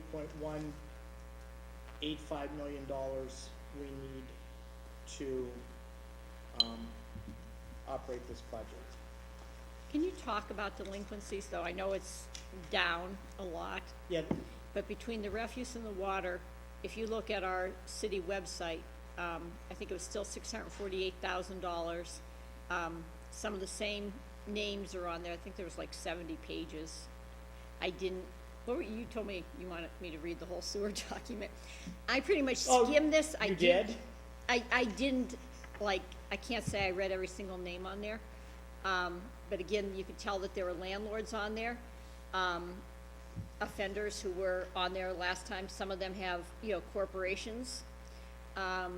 What can we do to, even though that has come down, what can we do to try and get some of that $648,000 that's outstanding for water and refuse delinquencies? They should be either on a payment plan or. That's what Liz is asking. Are you asking specifically about the payment plan?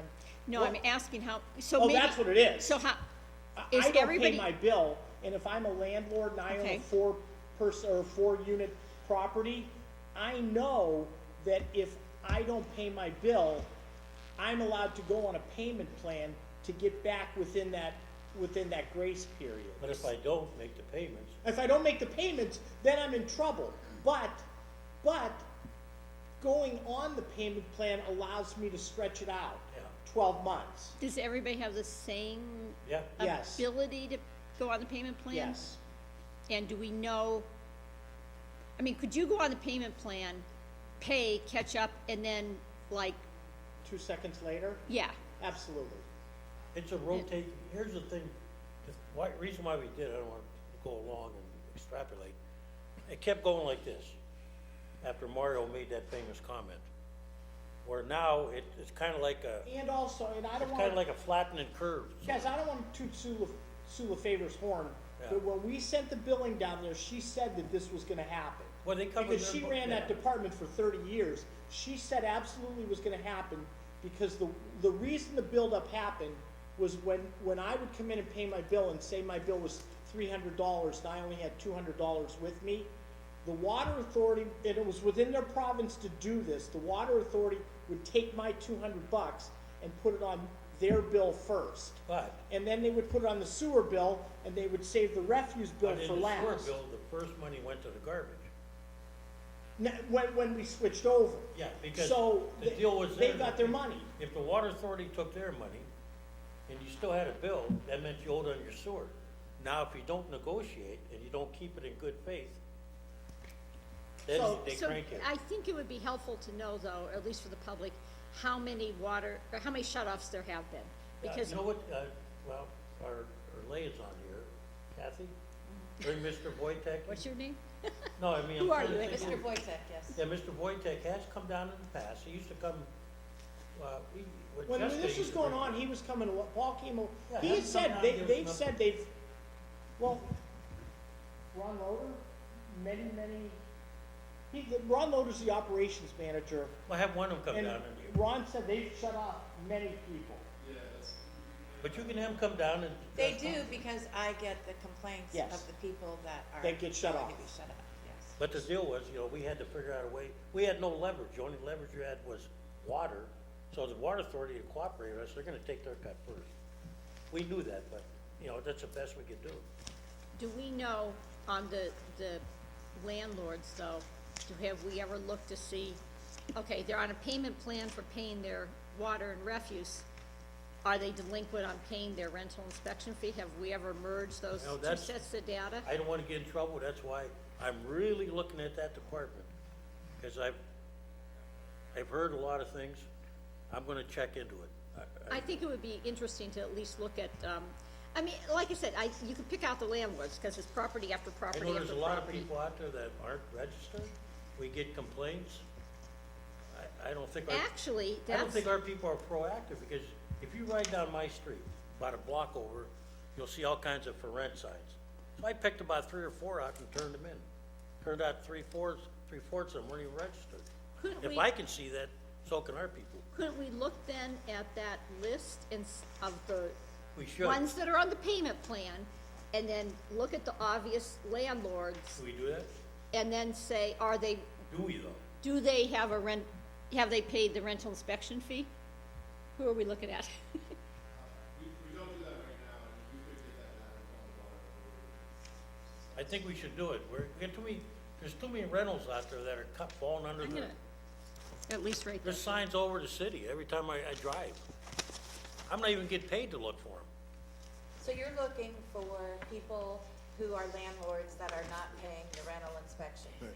Right, and a way to find that might be looking at the water, sewer, outstanding bills, even though they're on a payment plan to pay those bills, have they paid their rental inspection fee?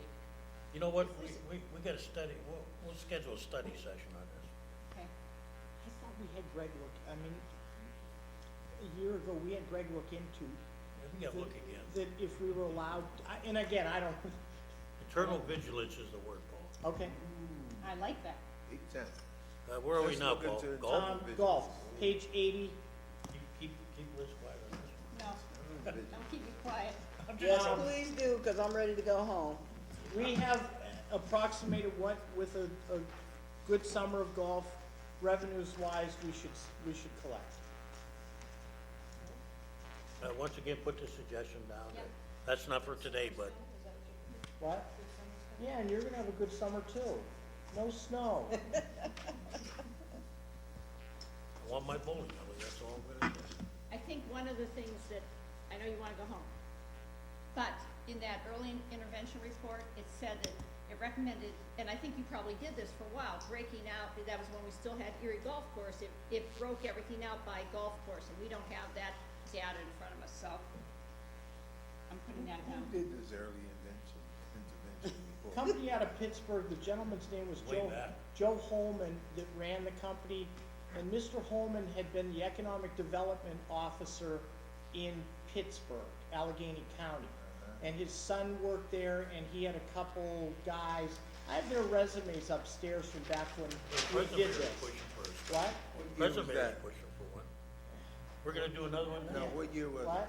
it? 2005. 2005, 2006, The only bad thing, This is and I, 2018? yes, I believe things have changed. and I don't wanna, but unfortunately, some things haven't changed. I don't Oh, wanna, that's not what you told me the other night. I don't wanna pick on this company that There came goes the in. kumbaya. But All- there, if you look at the resumes of the 6 or 7 principals in this company, nobody had any experience with police or fire. So, Let's hope the one the mayor hires this time will. and Liz, as you talk about golf, I think it would be interesting, if you don't mind mentioning, the early intervention report did reference, it asked the question, the city should ask whether or not they should be in the golf business. And then it went on to list 6 or 7 things we should do, as in buy new equipment, hire a marketing manager, do this, do that, and do the other thing, which all almost made the assumption that we were gonna stay in the golf business. So, But actually, after that, okay, I'm sorry the that. mayoral that- advisory committee? Yes. Same thing. But they had additional questions, Oh, and yeah. they're the ones who I think said they wanted to see it all broken out, so. But one of the things about this early intervention plan, whether you agree or disagree with who the principals were, it recommended hiring an implementation manager, and the mayor said no. he didn't want to hire an outside implementation manager. So if anybody would like to read this, I have copies of this that I can email to you. So, and again, we're getting a new one, but The last two departments I'd like to talk about are the capital improvement fund, and this kind of close to everyone's heart since today we approved the transfer of money from the water reserve into the capital improvement fund so we can fund the capital improvement plan for next year. Is that the one that's called contributions? Yes, there should, or, no, that's on page 50, or 84. Oh, That's the I- investment income. Yeah, page 8, what is it? It's investment income? Yeah, Oh, is that what you got? yeah, that's this year, as, Okay. we get that report every month, the October report said we had X amount of dollars times the 4% that council approved, back 5 years ago, gives us $503,469 of spendable money in the capital plan. Why we don't wanna touch that. Yeah, and there's the breakdown of what we're hoping to be able to buy right now based on having $500,000 is 3 fully equipped, police vehicle, some they're looking at 4 or 5 new public works trucks, the 2 tons, and some MDT equipment for the police cars. That's the computers that go inside the cars so that they can communicate with the building and the, 911 center, some computer equipment, and there's some building repairs that need to be done. And that's, yeah, We love when that fund gives you money. well, but the last You few. need all that money, Paul? Well, the last few years, if you remember, we had a problem with the HVC unit last year, which was $100,000, and then the year before, we had the elevators, which is still the ongoing story. That was $100,000. So as much as we'd like to buy police cars and public works vehicles, and we should buy, with having over 100 computers in this building and the whole organization, we should buy new computers every 4 or 5 years. Sometimes we have to spend that money on other stuff. What about, it seems like the clerk's office, and during the wintertime, it's cold, That's the, and then in the summertime, it's hot. you should come up. My room, I think if you ask Tim and Dan, they'll tell you my office is one of the worst because it's over in that side, in the middle. For some reason, the chillers that are in the wall are the problem. And there's these breakers that open and close. And in some of the rooms, they work. And some of the rooms, they don't work so well. Correct me if I'm wrong. Mr. Mo, didn't we? Is David out there?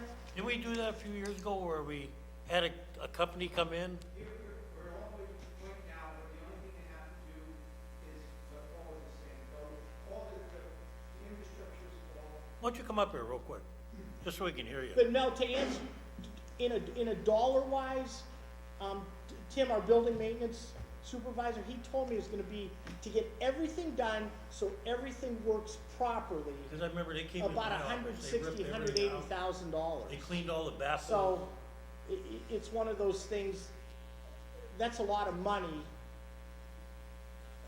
What they have is 50 years old and they gotta go in, so all everything's been replaced, the heating system, the cooling system, where it generates the heat and cooling, but now to distribute it to all the individual rooms, it's those units that are in the walls, that are next to the windows that aren't working. Underneath the windows, right? Underneath the I windows. remember they tried to fix them last And time.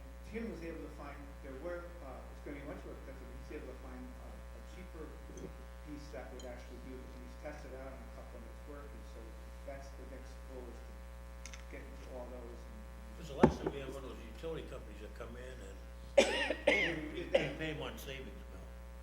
Yeah, my concern is, people, especially in the wintertime, it's cold, they get sick, we don't have them here to do their job, they use sick time. So, we aren't really saving a whole bunch. I mean, people come into work and working in their coats, very uncomfortable. Because my room's cold, yeah. Oh, we'd have to, And we need have Dave look at what. We the need to cost- take care of our own and try to make folks is comfortable and happy so they can do their job, because we still expect them to do their job. Even last year, we went through, in here, all winter, it being freezing and cold and stuff, you know, and the girls in there, End up with those space heaters. yeah. Everyone's got Yeah. space heaters, and it haunts the That's electrical possible. bill, so. Costs a lot of money. All right, We need to try to keep as that long as thing. you're aware of it, I'm. But as part of the bond, Can I give, I'm put sorry, some numbers again? as part of the bond in the spring that we're, the next page, the debt service that I'm gonna talk about, one of the things in our capital wish list at this point in time is to fix that. Well, you know, maybe Okay, you, I'm good. maybe Dave and engineering I'm or good. somebody can give us a little presentation.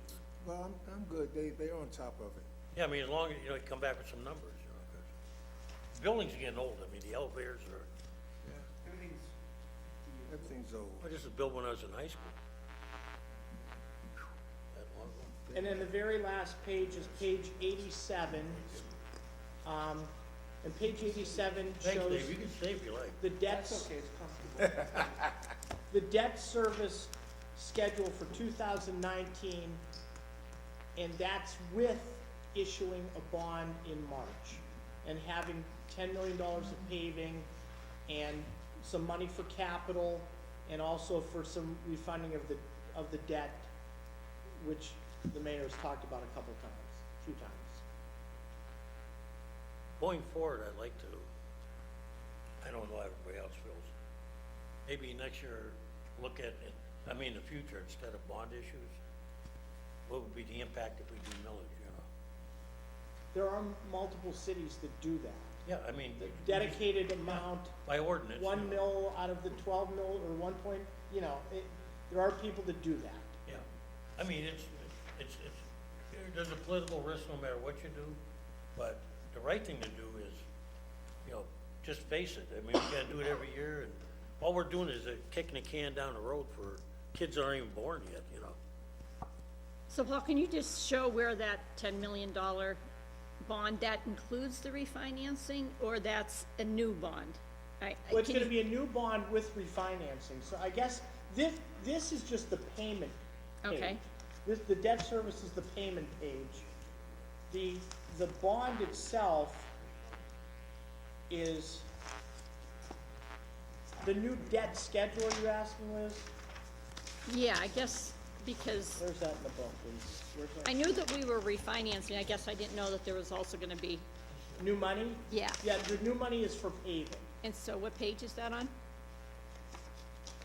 It's at the 70, beginning, or it's at the end. 70?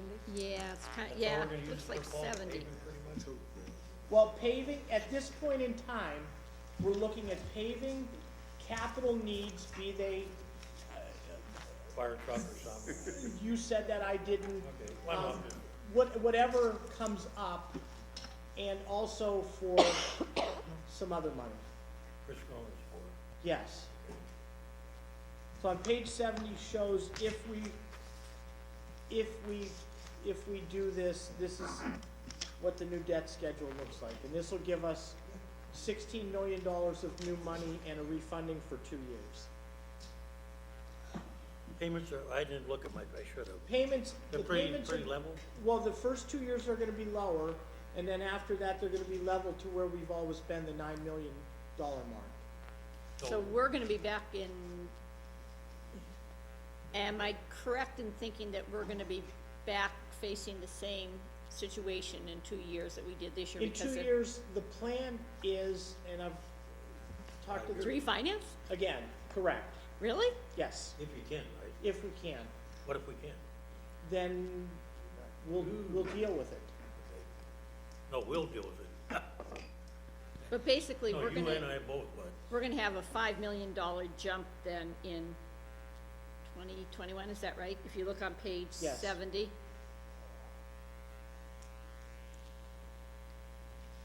However, I would suspect that the early intervention firm is gonna take a look at that and talk about I mean, they will take a look at this, right, in the context of our Hopefully, structural the deficit firm and, we choose has some people that understand municipal finance. That seems, Basically, it's giving us 2 years of slight breathing room. Yes. why would we even hire them if they had no experience? They all have experience, but all these firms have experience in different sections of what we do. It's focus, it's all out of focus.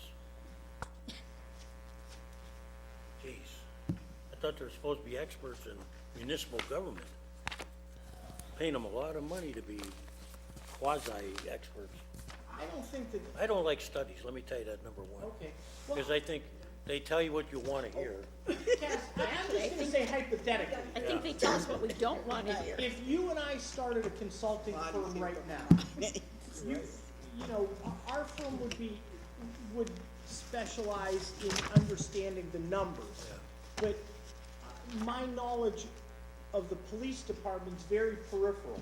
In dealing with chiefs over the last 13 years, I know some things, but I don't know all the things. Did we go through League of Cities on this, to see if they got somebody nice? DCED, Because they're going to be providing the bulk of the funding for it. yeah. I mean, as long as they, you know, there should be a firm that, I mean, if you're gonna be analyze a city, you should be able to analyze everything. Yes. But again. That's not too much to ask. As I've talked to you about this in the world of accounting, I've never done a trust or a state tax So I return. wouldn't hire you for that. Hire an Okay, expert. well, But these guys are supposed to be municipal experts. but if you're a trust and estate, or attorneys are even worse than accountants. If you're a trust and estate attorney, you may have never done a real estate deal. And if you're a real estate attorney, you may have never gone to court and litigated. But- So, It's like consultants, Paul. You hope they know what they're consulting. yes, you do. What I found out Oh, about, I what agree I found there. out about Yes, I consulting- agree. Paul, Yes, ma'am. our meeting for tomorrow is canceled, but we'll be here Saturday morning at 9. You be okay? Yeah, that's fine. Can we Breakfast put with that on the Santa. city website so no one Uh, comes to watch it? Lori and them is gonna, Breakfast Take with care. Santa on Saturday. all right. One thing about consultants, Pardon? you paying them, You aren't going to be here? Yeah, they'll tell you, Okay. yes. whatever you want to know. The mayor actually is doing a Santa thing on Saturday morning. Yeah, so- yeah. Oh, that's the only thing when I was a kid. Breakfast with Santa was on Saturday.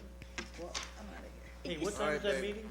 9 Okay. a.m. Saturday. Hey, Kaz, can you just, so on Saturday, Sonia, we're good, I just want to make sure that I'm clear. Liz. So Saturday, Mill Creek compost fees. oh, good, okay, so Saturday. thank you. We're going to be acting on takeouts and putbacks into the budget, correct? That's right.